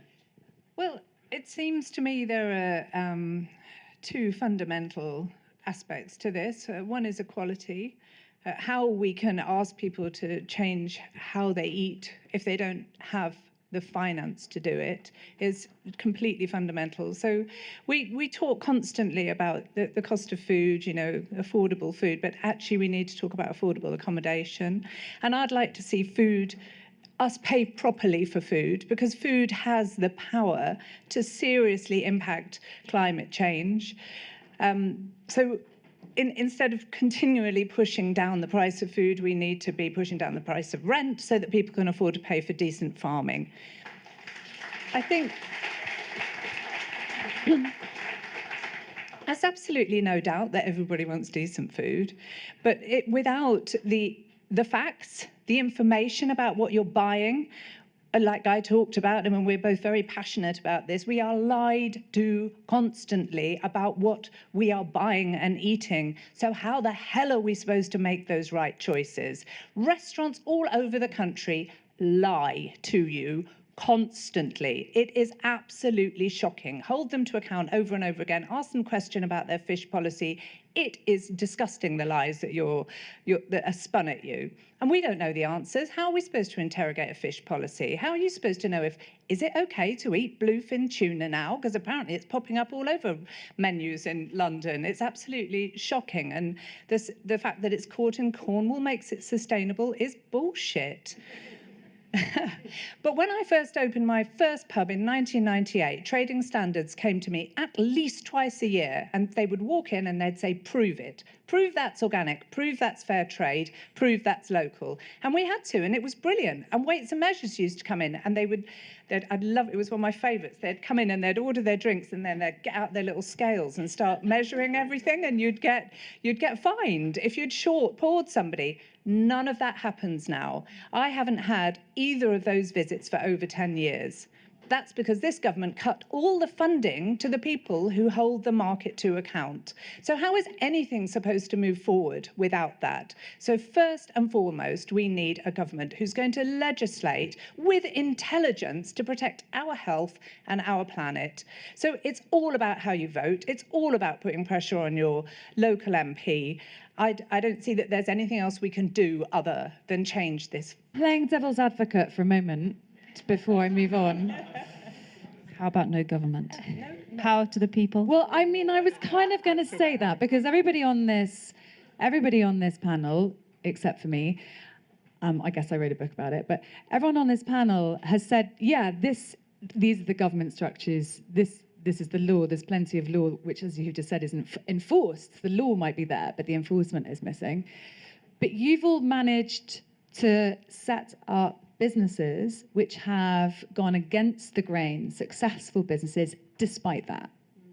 So Camilla, maybe you can do your vision. Thank you, everyone. It's a real honor to share the stage with such pioneers of the movement. And I think I see, eye to eye with each and every one of you, but also, having that same disgust and that real sense of feeling of the injustice in the food system is what pioneered pharmacy 8 years ago. And just exactly, I caught the end of Guy's talk, but the lies that we faced within the systems, the supply chain, that we, when we were setting up the business all these years ago, it was so difficult to find organic produce. So taking matters into our own hands, we started our own farm. It's now Demeter certified, so we farm biodynamically, and it's 1 acre plot. And what we've been able to do with that 1 acre has been absolutely exponential. And we sit, in a 60-seater restaurant in Notting Hill, and we have seen the most incredible transformational I suppose system that we've created now. But also going off what Geeti was saying is that there needs to be more businesses like this serving people, because we find that the more and more we can do actually working with people on a human level is where we can change systems. How do we transform these systems is what Michael Pollan quite rightly says, is that it's about getting to know your farmer, shaking hands with that farmer, knowing his name. Or hers, absolutely, because that's really where we can impact change on that real local level. Yeah. One of the things that has already come up on the panel, and certainly in the conversations that I have with farmers. I'm on the steering committee of our farmer cluster group, so I've have regular kind of contact with those around me, is something which we're, I guess, calling a knowledge gap, an ecological knowledge gap. A lost generation, someone I know calls it, because the structures which rewarded farming out of a bag or a bottle took away the ecological knowledge that came with working with natural systems. And Finn, I just wanted to ask you, because I know that Junto's farm did not start out as an educational facilitator. It started out really as a regenerative farm and has pivoted. Is that kind of knowledge gap something that made you do that? And how do you go about filling it? Because that surely is also part of how we transform this system. Yeah, so I mean, we've had the opportunity over the last, when I recently started this degree in permaculture, and one of the things that's often talked about, although not always practiced, is to try and observe the landscape for a year before you take any action. And we've taken this sort of similar approach in the way we are carrying out this project. We are trying to observe the system by which we're interested in changing and transforming, and try and work out what pieces are currently there, where the bottlenecks are, where the challenges are. And one of the things we identified early on is there's as Guy spoke to earlier, there is, as in many places, a sort of aging population of farmers who are holding on to knowledge that is being passed down through generations. What makes Ibiza quite unique is industrialization never really hit. So that, like, for example, the average size of a piece of land for a farmer is 5 hectares. So it's still relatively a small scale economy farming sector. And in that are these sort of wisdom holders, these knowledge holders. And so a big part of our project at the beginning now is to bring people through. We spent the last 6 months, we received a grant from EIT Food to do a sort of proof of concept study. And so we spent 6 months bringing as many farmers as we can, Ibisenko farmers, local farmers, to the project to participate in round circles and debates and workshops to try and establish what body of knowledge exists on this island for this climate, the Mediterranean climate, what techniques have been practiced previously, and how does that combine with what we're bringing in, which is the sort of contemporary framework and understanding around regenerative agriculture, which is still very much being defined and shaped, and anyone you ask has a different definition of what it looks like. So what we're trying to do is hold any local wisdom and knowledge that exists on the island, and then create a space where those who are hungry to learn about what regenerative agriculture is can come and see it in practice, and be in group settings where they can sort of participate and start to get a little bit closer to bringing that into their own lives. And when we're approaching our site, we look at 5 systems. We look at food, shelter, energy, water, and waste. And all 5 of those systems are part of what makes up our farm. And we're trying to close the loop on all of them. And when we broaden it out, I mean, waste is a huge one. That's something that's often overlooked in farming and food systems. That when you broaden it out, like that, and as you said, my background's architecture as well, so I've sort of come in from a slightly different lens. I find people get more engaged. People can relate, if not directly to being on the ground growing food, they can relate to water systems, they can relate to biodiversity, they can relate to the buildings that they're sitting in and what materials those are made out of. And so I'm really interested in broadening the conversation a little bit to the system of food, the full economy beyond just growing, and in that more people can get involved and start to reconnect back to the source.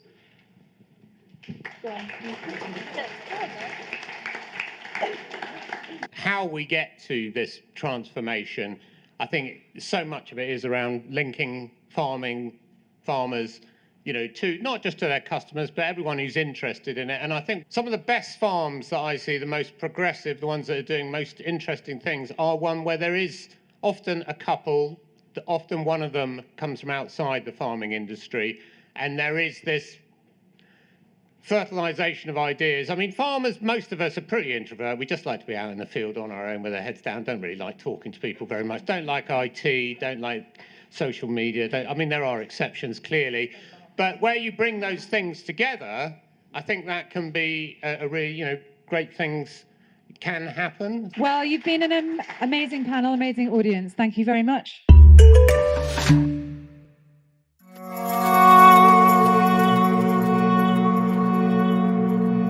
Thank you for tuning in. Don't forget that you can listen to all of these talks, the full speeches, at earth.co. The next panel is Growing Community, brought to you by Neil's Yard Remedies. My name's Christabel Reed, and I'm one of the happy co-founders of Earth. And if you didn't already know, Earth is a nature skills platform. We are a charity, and we exist to help every balcony, city, farm, river, forest burst with life. And we know, we believe, and we are acting from a place of knowledge and conviction that humans can grow into their full potential to uphold the honor of being human being, of being ecosystem engineers, of being nature restorers, of being nature guardians, of being community growers. And I'm so happy and lucky to be here with you all, to be learning together from these incredible teachers. So this is the Growing Community panel. I'm Jack Harries. I'm the co-founder of Earthrise Studio, which is a media company dedicated to communicating climate change. I feel like I should say that my identical twin brother was speaking on the panel earlier. I'm not him. I'm not an expert on farming. This is why I'm hosting this session with an amazing panelist. I'm really excited to be here with these guys today. I'm sure lots of people here know Christabel and Ruby and how unbelievably hard they work and how clever they are, but to have watched them grow the Earth platform over the last year has been nothing short of inspiring. I feel like we should give them a round of applause. So please, if you do one thing, well, I'm sure you'll do many things after listening to all the inspiring talks today, but please tell everyone about Earth. Make sure they sign up. It's a charity, it's a beautiful platform, and it has so much potential. Okay, on to my panelists. We have an amazing panel of inspiring growers here today, and I just want to say each of these guys have their own individual story of how they got into growing, and we're going to dig into that today. Start with you, Tayshan. So, my name's Tayshan Hayden Smith. I'm born and raised in Ladbroke Grove, North Kensington, and I took action in my community through guerrilla gardening after the Grenfell Tower fire, and I then founded a not-for-profit activism kind of movement called Grow to Know, and yeah, we're on our own journey of growing too. Hi, my name is Poppy Okocha. I grow at a home scale and a community garden scale. I share what I do on social media, and I write about it, and I talk about it. Yeah. Hi, I'm Ella Miles. I'm a writer and campaigner for increasing urban nature through my campaign Nature is a Human Right and my social enterprise Dream Green, which empowers communities to get guerrilla gardening. And I've also written books on each of those two things. My name is Laura Kesteler. I grew up in Germany and got introduced to growing permaculture and community living at a quite young age, and lived in an intentional community for a number of years, and then started to travel and be a kind of an eco-nomad, to go to different projects, to learn there and to contribute. And at the moment, I'm still part of the permaculture and eco-village movement, and I work as a network weaver for Ecolease, which is a meta-network bringing these all together. I'm Ed Morrison, and I founded a company called Roots Allotments, which looks to give people everything they need to get growing, as well as access to an area to grow on. We take private land and make it accessible to more people. Amazing. Thank you so much, Ed. Thank you all for your introductions. I would love to just start by digging into your journeys and how you came to growing. I'm kind of fascinated in that. And Laura, maybe let's start with you. You said you've been doing this for a long time, since you were very young. I know that regeneration is at the heart of what you do at EcoLease as well. So tell me a little bit about your journey into this space, how it came to be, and then ultimately I'd love to know a bit more about EcoLease and what it is. Right. Thank you for the question and the curiosity, which I think curiosity is a big part of what brought me into this field as well. And also a deep nature connection from just being a kid, which I assume many of you will share.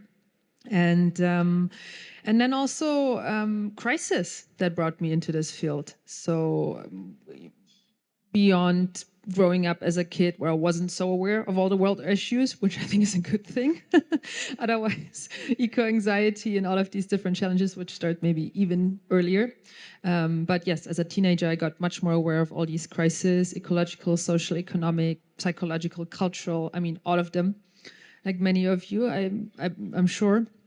And then also personal life crisis, where a lot of the family structure, the house, the home, many things that I knew were basically breaking down and falling away.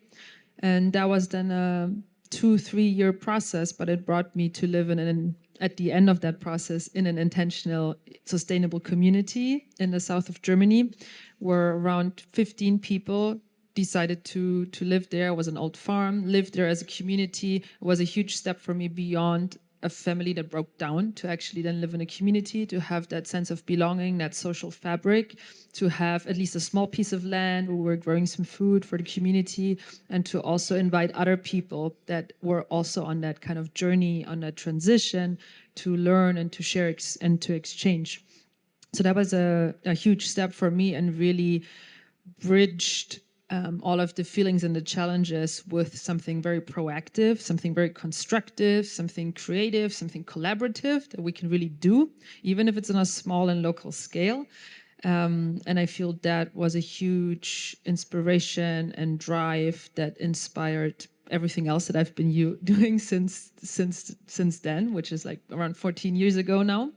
And really joining up with other people, also living in communities, also growing, also trying to lead eco-social transitions in their local regions, and to join up with other people, join forces, join networks, also learn how to cultivate networks, like we're cultivating soil and plants and gardens. Amazing, thank you so much. I think that's what I'm so excited to learn about in this panel, is how we can foster more of these grassroots communities and taking action as a collective. I was in the Transforming Food Systems talk earlier, I'm sure many of you were, and it was so inspiring, but at times I can feel so overwhelmed of like, well, I'm just an individual living in London, like what can I do? How can we transform this massive system? And it's really inspiring to learn how you guys have taken action. Taishan, I'm going to come to you next. I know that you've started your journey much more recently. As you said, you started Grow to Know in the wake of the Grenfell Tower. I lived for many years in Ladbroke Grove and indeed on the road of Grenfell Tower, and I was there that night that building went up in flames. And so I'm really curious to understand what that catalyst moment was for you to start this project, and why you felt growing was a really powerful tool that the community could use to process that event. Yeah, I mean, my route into this is not your traditional one.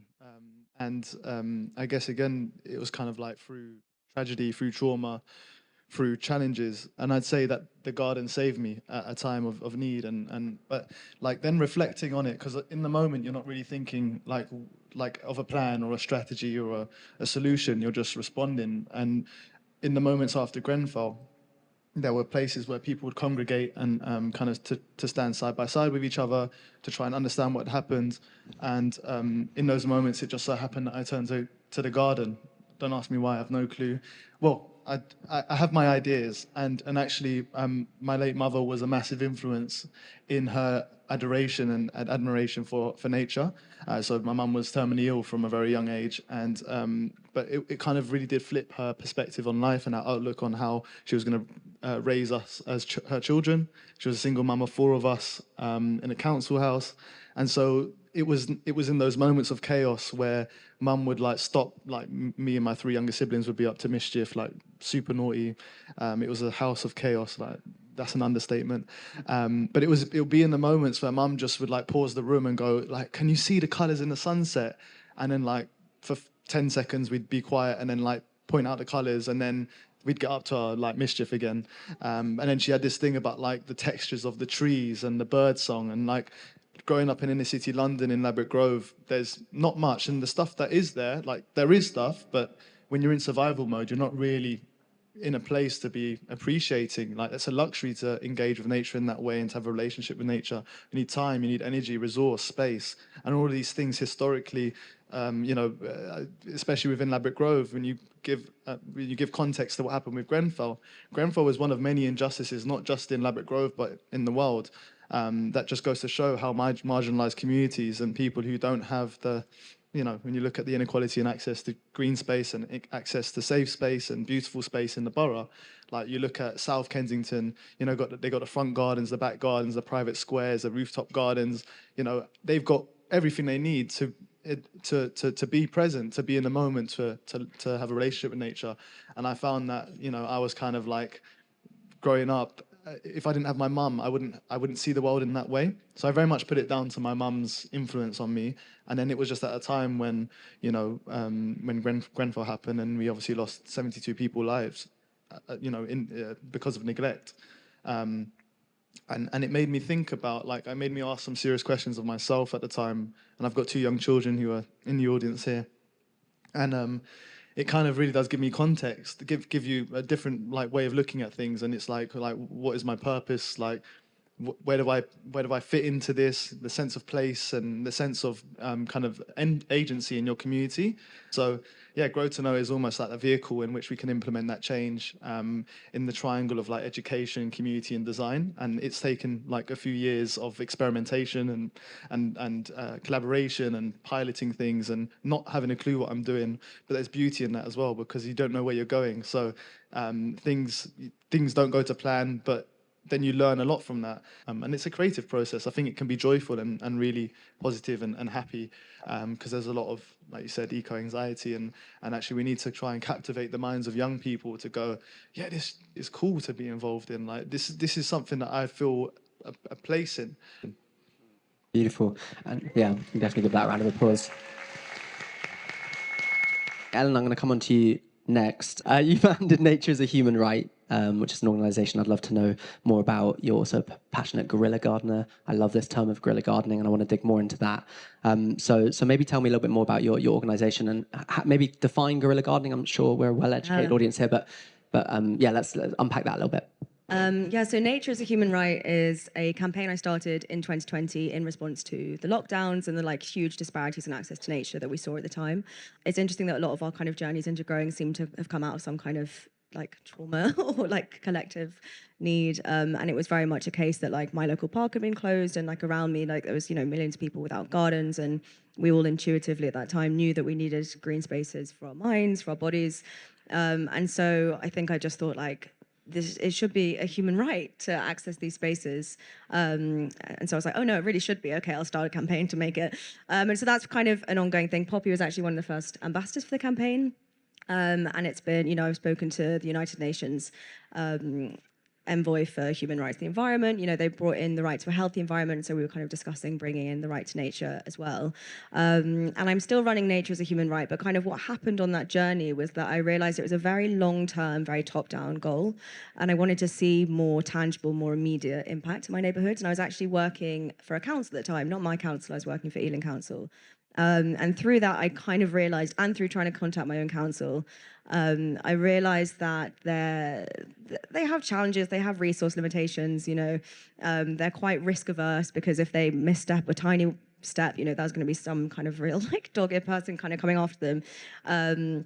But I think, Tayshan, you and I have discussed a lot about how, the council I was working in, I was meant to be serving a community that were miles up the road, a bus away, and they was kind of felt like we were in this ivory tower, not listening to the community, just kind of deciding for them what to do. And that was happening with green spaces too. And so I just decided that communities should be the ones that have a say in how their neighborhoods are run, and that this greening should come from the ground up, and rather than be imposed on people, why not put people at the heart of cultivating that nature? And it's our right to have that access, and it's also our responsibility as people, I think, to care for the earth and to care for our neighborhoods. And that's essentially what guerrilla gardening is. It's it's got this very warfare-y type title, but it's just this idea that like it's grassroots greening. So it's not coming from the local authority, it's coming from the people that live there. It's people greening their streets, their neighborhoods, whether that's with like food, flowers, you can cultivate like food sovereignty, biodiversity, beauty, like cleaner air, cleaner soil, community spaces to educate children in nature, which is currently like a privilege that a lot of people don't have. And so I kind of went on a mutual aid group at the time and reached out to lots of people, and we got together and we would just kind of go every week. Someone would nominate a different place in their neighborhood in our kind of like local area, because I believe like you should do it in your local area. That's the whole idea of it being like recommoning in our right. Like it's your right to kind of do it in the place where you've put down your own roots, but like don't be a missionary and kind of go and try and interfere with someone else's space. And yeah, so it kind of all grew from there. And since then, I founded Dream Green, which is a social enterprise that we've provided micro grants to communities, guides, resources, toolkits, connections, all the kind of things you might need to get guerrilla gardening. And I've seen that kind of there's like ripples of it changing now, and I really believe in it as a solution to connecting people to nature, regreening the world, and I think we need to kind of trust communities and trust people to do that. But the only way we're going to get that is by allowing people to. And it's interesting what you said, Jack, about, you kind of guessed that we'd all had like real like nature connection as young people, and I certainly didn't. I grew up in Hackney. It's still quite a green area, but like my parents never gardened. Like at school, you don't learn how to grow stuff. You learn like the cross section of a plant, but like you never learn any of those practical skills. And so I first learned to garden, to grow in the street by guerrilla gardening, by learning from my community. I didn't know that you had to put a bulb with the roots down. So this woman had to come and be like, you have to do it like this. And so it was like through community and through like building that kind of trying to give back to the community and giving back to nature that I finally felt connected to my area, to my community, and to nature. Amazing. Thank you so much. Brilliant. Thank you. I also recently planted bulbs for the first time ever. I didn't realize that tulips were onions. You guys probably all know this, but it's the onion family. Apparently you can cook with it if you don't have an onion. Didn't know that. Nature's amazing. Ed, I'm going to come on to you next. You also came to your journey of growing more recently. You've spoken a little bit about it. It was during the pandemic. I know that you're very inspired by the teachings of Charles Dowding. I'm also a huge fan of Charles and his YouTube channel. And obviously he's a big advocate for no-dig gardening. So tell me a little bit about what that is maybe, and then what led you to found your organization, Roots Allotments. So no-dig gardening is the principle of feeding the soil instead of disrupting the soil.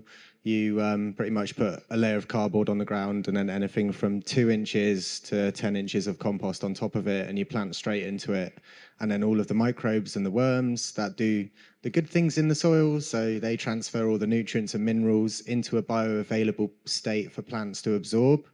They can come up and start to process your beds as well. So instead of you ploughing it or double digging it, as tradition might say, it's just a yearly application of compost, which you can start to make at your own home with ingredients that you come up with out of your kitchen. It's more of a circular system when it comes to growing food. And yeah, I am a massive fan of Charles Dowding. Even though he doesn't claim to have invented no-dig, he has been really hitting that drum for the last 40 years, and he's had a lot of opposition against his mindset and the technique that he has been promoting. So it's really lovely to see him getting some credibility now after he has been championing it for a long time. But no-dig has existed as a growing technique going back thousands and thousands of years. It's just that we're only discovering it now in the age of industrial agriculture and all the damage that it's done to the planet. So yeah, my sort of story kicked off around lockdown. I had spent 7 years working in advertising agencies, working on some pretty questionable brands and projects, whilst also going to climate protests at the weekend, and then coming in on Monday at the office and just not wanting to be there. I was incredibly depressed, and I decided to just sack off life in London and go and live with my grandma in Devon. And I was at a local growing meeting. Charles came to did a talk, and I didn't stop writing notes in my phone. Like, everything he said just made so much sense. And like what we've brought up on this panel about that eco-anxiety, I was looking for something to quell that sort of anxiety within me and feel like I've changed my diet. I'm not buying as much stuff. I'm trying to live as frugally as possible. Like, what next steps can I feasibly do? And then I started to discover what was going wrong with our food system. And as a vegetarian, to find out that 1/3 of supermarket produce could contain up to 14 different pesticides, herbicides, fungicides, or pesticides, I've said pesticides already, that sort of shook me. And I was like, what am I eating? Am I eating poison? So Charles sort of inspired me to consider growing, and then lockdown happened. And I mean, I'm not a prepper, but when you see people fighting over toilet paper in the supermarket, you go, what could be next? Probably fighting over a carrot or a parsnip. So I said to my grandma, I said, Nan, what would you do if you went to the supermarket and you couldn't get your food tomorrow? And she didn't have any answers for me. So I was like, okay, you're just going to starve, are you? All right, great. I said, have you considered growing vegetables? And my grandma said, no, we're not doing that. So, and I was like, right, how did you grow vegetables before? And she was like, oh, we dug it. It was a lot of back-breaking work. And I was like, I've met someone who has inspired a different way in me to get growing. All we need is some compost, cardboard, and some seeds, and let's see what's happened. And she was still really, really resistant. My grandma's from Leeds. Quite hard to sway an opinion. So it took me about 3 hours of debate with her to finally get to a place where she allowed me to have 36 square meters of her garden. And since that moment, I've just been in love with growing and feel like it's something that totally satisfies my soul. During the pandemic, it felt like the world was imploding, and I was able to go out to the garden and lose myself in the soil, in the seeds, nurturing life, watching the cycles, and it just, like, everything dissipated. So from a mental health perspective, it was an awakening for me, for someone who'd worked in advertising for a long time, a very booze-driven industry, and just to discover something that was gentle on my soul that would help me carry on with a positive mindset in life.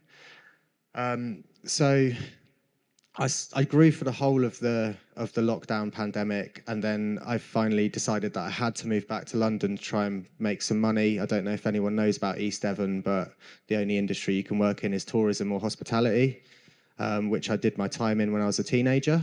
So yeah, I moved back to London. I was sat with my two friends, and I said, guys, why don't we not spend as much time in the pub and get an allotment together? And they all thought, oh yeah, that's a great idea. They'd seen the positive change in me, and they wanted to have a little bit of that. And then we're living in Lambeth. We looked up our local allotment waiting list, and it was 28 years. And that is 28 growing seasons you'll never, ever get again. Every year you miss a season, that's it, knowledge lost. So that sort of shook me. I started doing research all across the UK and realized that there was a similar story in nearly every town and city. The average waiting list across the UK is 18 years, and we've got 180,000 people on the waiting lists. That is only the tip of the iceberg for the appetite to growing. I tried to join a waiting list, and they said there's a 12-month wait on the waiting list for 28 years. And I was like, okay, how does that even work? So me and my friends, we sort of came up with an idea. We thought, well, if we could find private land and rent it off the people who own the private land, and then create a model that helps people get into growing easily, then let's go for it. My friend is a farmer's son on the edge of Bath. His family, after a lot of persuasion, let us take on an 8-acre field. And then we basically built a website in December 2021, and then we pretty much sold out by the middle of February, and we went, oh my God, we're going to have to do this now. So Roots became this idea where we give everyone a patch to get going on. They get seeds at the right time of year. They get plug plants at the right time of year. We run talks, workshops, events. We bring in experts, and we try to teach the community in person as well as digitally. We've shot 96 videos online, and I just want to give people the chance to get growing and experience that. When I lived in London, I lived in a second floor flat and stared at my next door neighbour's garden for ages, just willing some sort of green space. So trying to get people an area to grow is super important to growing into a more positive future. Amazing. I want to come to you, Poppy, to round off the kind of introductions, and I'd love to know more about your personal story. I was born in London. I was raised by my family, and when I was 6, we moved to South Africa. So my kind of like pre-6 memories, although I was living in London, are actually weirdly of like being in a hedge with my mum and like the buddleia bush and picking snails into buckets and things like that. So I had like a very early kind of affinity, I guess, with the living world. Then in South Africa, we were really lucky to have a very outdoors lifestyle. And then when we came back to the UK, there was like a kind of like breakdown within our family. There wasn't really finances. And I kind of got to witness how engaging with growing a garden really transformed my mum and really supported our family through this kind of like tricky sort of process. Then when I was 18, moved to London, started working in fashion, very much resonate with that feeling of like out on the streets campaigning, but then you go and like do a photo shoot to sell fast fashion to people that they hate the clothes, they don't like how they look, you know, the whole complexity of how terrible the fashion industry is.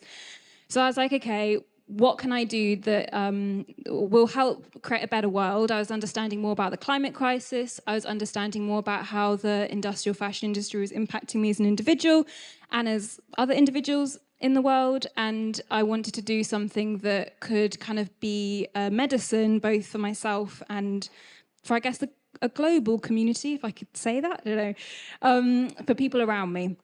And the thing that kind of like held those elements together was food, because I was looking at how I could heal myself as a human through eating well. And then was also understanding more about how food growing impacts, you know, the planet. And also understanding how crop production is also feeding into fashion. So it kind of, all of a sudden, I was seeing this very big picture. And I was like, okay, this is the world that I want to plug into. And so I guess my entry point into horticulture was more from like a systems perspective on where can I have a positive impact on myself and others.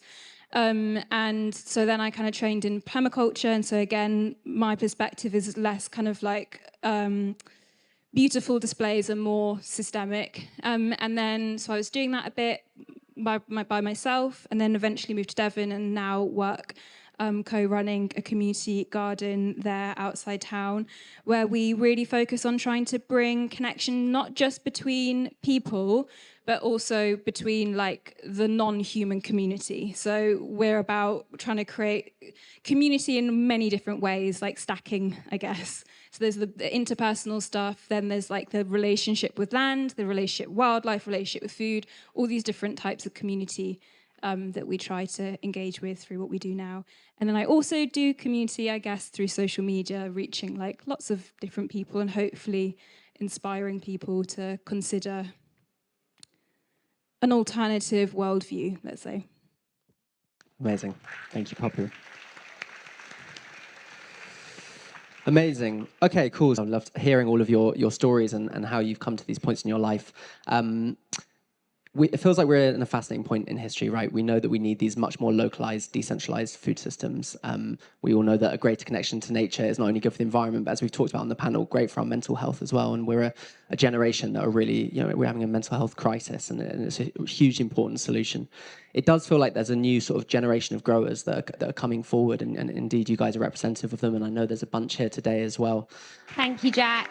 Thank you, everyone. These are our heroes and the reason why we have built the Earth platform, to make accessible the incredible knowledge and passion and wisdom these amazing people are sharing with us. So thank you all very, very much. Thank you everyone for tuning in today. You've been watching the Digital Earth Summit. This is our last, but definitely not least panel. It's our fashion, beauty, and restoration of biodiversity talk. This talk includes some of our incredible supporters and partners, like Dolma Clark from Vivo Barefoot and Arizona Muse from Dirt Charity. I've been really, really excited about this panel and to be sharing it with these like powerhouse women who are just doing incredible work in really, really hard spaces of fashion and beauty. So it's a pleasure to introduce the amazing Annabelle Kindersley, who's such an inspiration and a creator of something that I feel is probably a big part of all of our lives, Neal's Yard Remedies. She's the CEO and owner of that award-winning beauty and wellbeing brand. As an advisory member of the British Beauty Council Sustainable Beauty Coalition, Annabelle is a leading voice on sustainable business practices, dedicating her working life to driving positive change within the world of British luxury and the UK's beauty sector. So thank you so much for being here.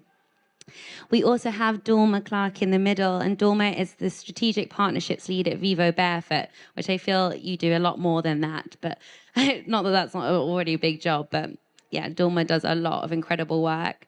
And as you know, Vivo is a natural health lifestyle brand. Within Vivo Barefoot, Dorma has launched the Live Barefoot Fund, and an in-house impact fund for research, innovation, and advocacy to regenerate human and planetary health. Works with indigenous communities to preserve traditional craftsmanship, and opened a manufacturing center in Ethiopia to provide jobs and add value on locally sourced materials. We also have Alice Robinson at the end, who is the author of the brilliant Field Fork Fashion, a book that chronicles the making of her 2019 design collection, Bullock 374, which was created entirely from a single animal. Her work explores the relationship between food and fashion by connecting farming to product design while revealing the story behind leather material. Then, just next to Alice is Ruth Rands, who is an activist, entrepreneur, and avid knitter. Ruth's mission is to transform the fashion textile system through her yarn and knitwear brands, Herd and Herd Wool, via her in-depth understanding of brand storytelling and supply chains. And last but by no means least is the brilliant Arizona Muse, who is one of fashion sector's most highly regarded champions of sustainability. She's been a model for the past 13 years and is the founder of the incredible charity called Dirt, which launched just in 2021, which she runs so herself. Dirt's charity mission is to turn fashion into a climate solution by regenerating the soil in which our clothes are grown. Dirt Charity regenerates soil by supporting the biodynamic farming movement and has already partnered with brands such as Rye, Anya Hindmarsh, Weleda on projects that support the transition of the fashion sector to grow all its raw materials in a way that no longer harms the earth and humans, but brings well-being and regeneration. So big round of applause for our incredible panelists.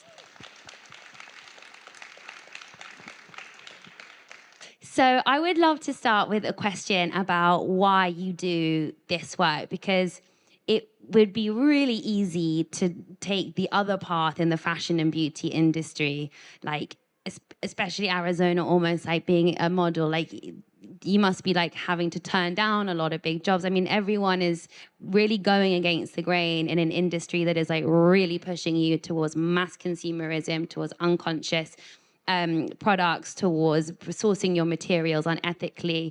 And there are so many excuses and issues in supply chains that you can hide behind. So I guess my first question is like, why? What was your catalyst moment for you to really dedicate yourself to this work? So I'm going to start with you, Annabelle. Such a big question. Well, you probably roll back a bit. We are a family who are big proponents of organic farming. That's when hippie parents grew up eating Crank's food. So it's always, you've got the sort of the seed bed of who we were. And then we took over Neal's Yard Remedies 20 years ago. And the idea behind that really was not about having beauty products at all. It was really about, we've got these lovely products, but it's about how we source them, the sort of giving back the sort of ethical supply chain, and really using business as a force for good. And I think that's really been not just the catalyst, but using our business as a platform for change and to demonstrate that business can be ethical and sustainable. And you were exactly right, Christabel. It's not been easy.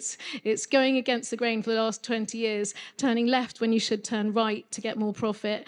But yet you want to wake up in the morning and feel good about yourself, and you want to give back. And you know that if you have centrally a product that is beautiful and it makes people feel good. The well-being element of it is really important. And I think it's not just well-being about how it makes you feel, and I'm a homeopath, so well-being is very important to me, but it's about well-being of the planet, biodiversity. And I think the real thing that has been the big that carries us through is campaigning and using it as a campaigning tool to campaign for biodiversity and nature. And it's just not enough to be able to just buy your stuff and take it in.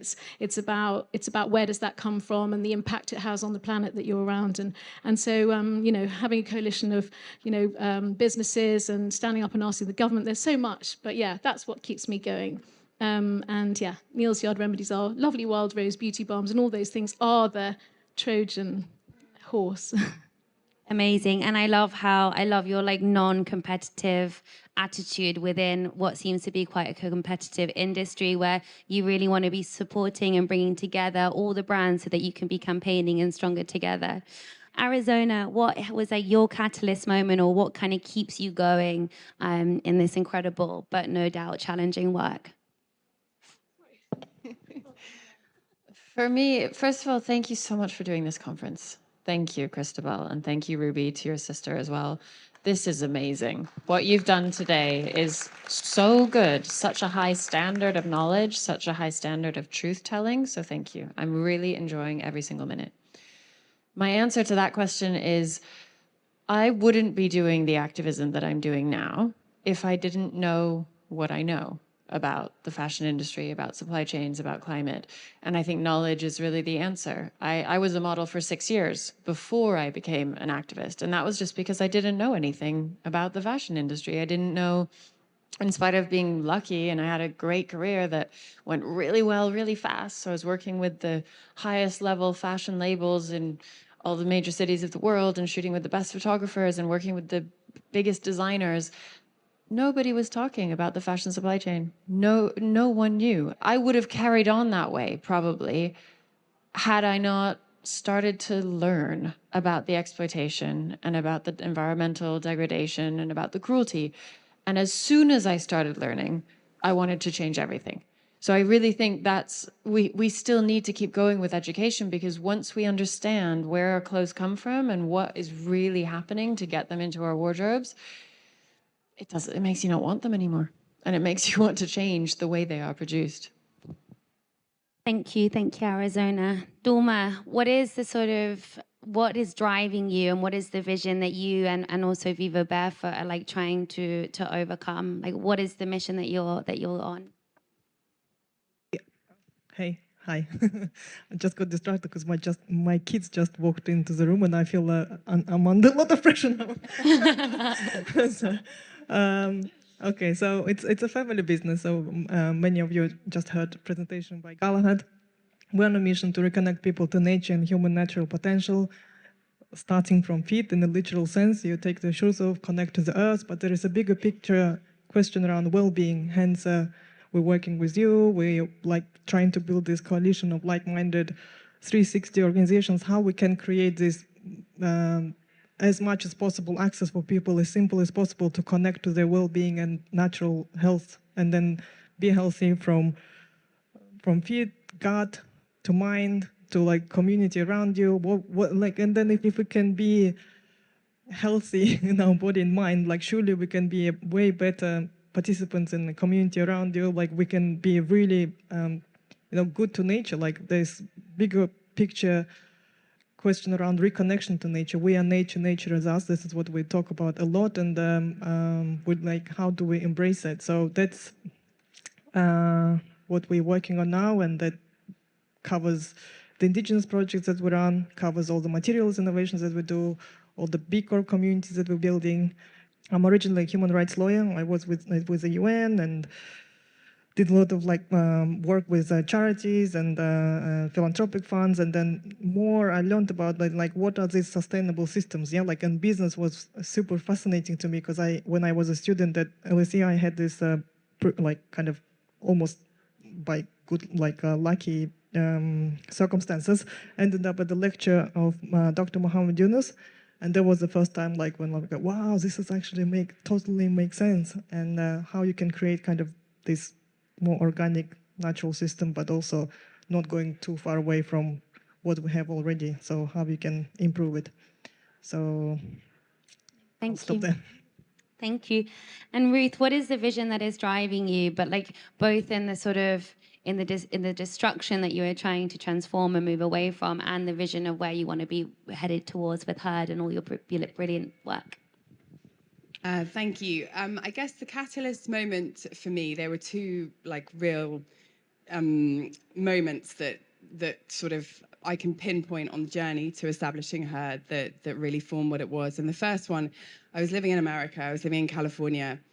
And I became aware of FiberShed and the FiberShed movement, which essentially is a blueprint for building circularity into fiber systems, which was it was such a moment of awakening for me, because I just didn't know that you could be so uncompromising and to have a blueprint there. I just assumed that, okay, everyone was just going to pick this up and there's going to be brands everywhere doing it. So when I moved back to the UK, I just thought, I was a knitter, I am a knitter, and I just assumed I would be able to both buy yarn and knitwear made to these uncompromising principles, which are local fibers, local dyes, and local people. So the concept of making a jumper, a t-shirt, a pair of jeans within 150 miles of where it's actually grown, so connecting the clothes to the soil and connecting the people to the clothes to the soil. And no, there weren't any. And at the time, I actually had a food business. So I ran a wild organic seaweed business for 10 years. And I got to sort of the end of that journey because I had this very beneficial raw material and kind of couldn't really bear to dilute it and turn something that was an ingredient there available for people to use into something that was more processed.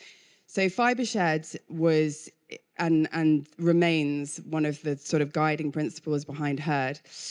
And the second moment was I was traveling up and down Lancashire, Yorkshire, trying to kind of get to the bottom of why there were no local wool knitwear brands or yarn brands. And I came across a breed called a blue-faced Leicester, which I'm sure most of you have never heard of, but hopefully very soon you will. Yeah, now you do. And the blue-faced Leicester has a fleece akin to merino. So rather than shipping across a supply chain of 18,000 miles, going through at least 7 different countries, and passing through many different toxic chemicals and waste and pollution along the way, I saw this opportunity to create something that was luxurious, so customers would not have to come, and I do think this is important, we wouldn't have to compromise on experience and hand feel, but we could also be absolutely pioneering in our sustainability according to the FiberShed principles. So now Herd is essentially an ecosystem. We buy fleeces from farmers in Lancashire, Yorkshire, Cumbria, and Northumberland. We process those without chemicals in Yorkshire. And hope to connect people better, essentially, with where their clothes come from and how they're processed. Thank you. Over to you, love. My catalyst moment happened when I was studying for an accessories master's at the Royal College of Art after many years of desperately wanting to be able to enter a fashion industry, and I had transitioned from women's wear into accessory design, so was introduced to a material that is sort of championed within the industry because of its versatility, durability, leather material that we all use and interact with in our lives. And I had many questions for the material because now for the first time it was something that I would be using to make product and put out into the world. And I grew up in Shropshire in part of an agricultural family. Father was a farm vet, and I really wanted to understand the material that I was using and what it meant for the food system it had come from. So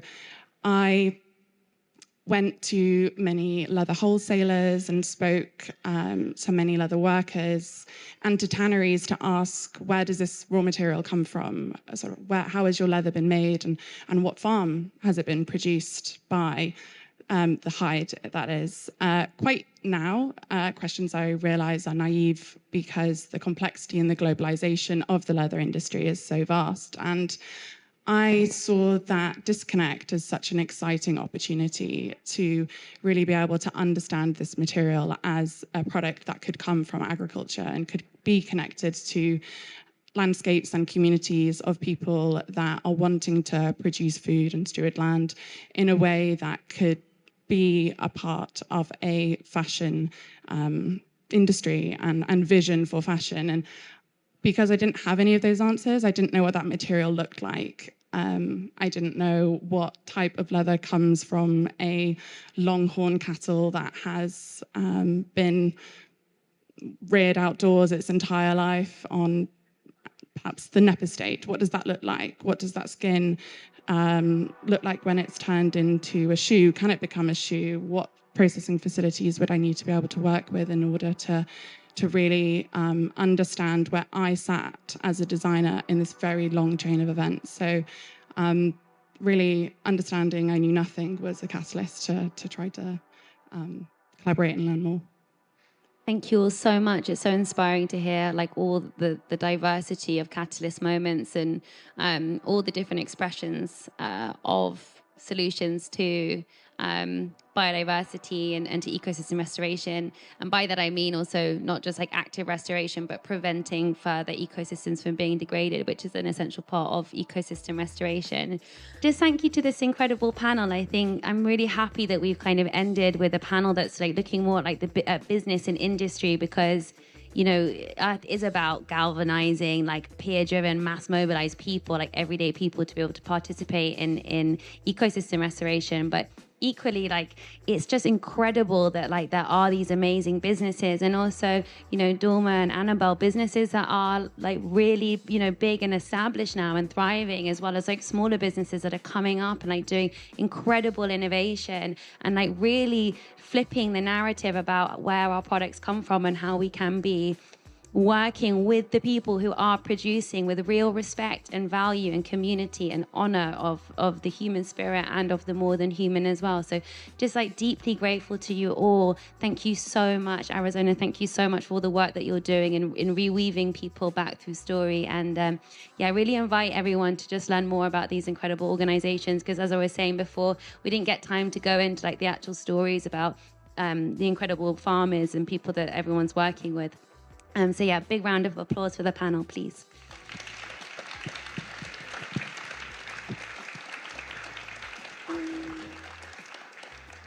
And I'm just going to say a few words about Earth, if that's okay, before we all leave. And just really grateful for you all being here, as I mentioned. And I really hope this day has felt like a celebration, because that was the intention. I hope it doesn't feel like we sort of skirted across problems, but that was intentional, because I do believe like enough people maybe know about the ecological crisis. And if instead of investing all of our time and energy in continually educating ourselves, of course we need to be educated, but all of that energy into educating and articulating the problem without actually being able to learn how to grow food, to be able to mobilize community, to be able to restore your local river or build up biodiversity. Like, what are we actually doing apart from sounding really clever, which it's great to try and do, but like that's why we've been so solution oriented. It's about uniting people and moving beyond like binary narratives and polarization that we're seeing increasingly in the environmental movement, peddling of false solutions which will do nothing but perpetuate the problem. And really the power is in our hands, not as consumers, but as active citizens, as participants in nature, as ecosystem engineers. In the other room, we've got incredible speakers who've been talking about indigenous land stewardship and traditional ecological knowledge in the Amazon.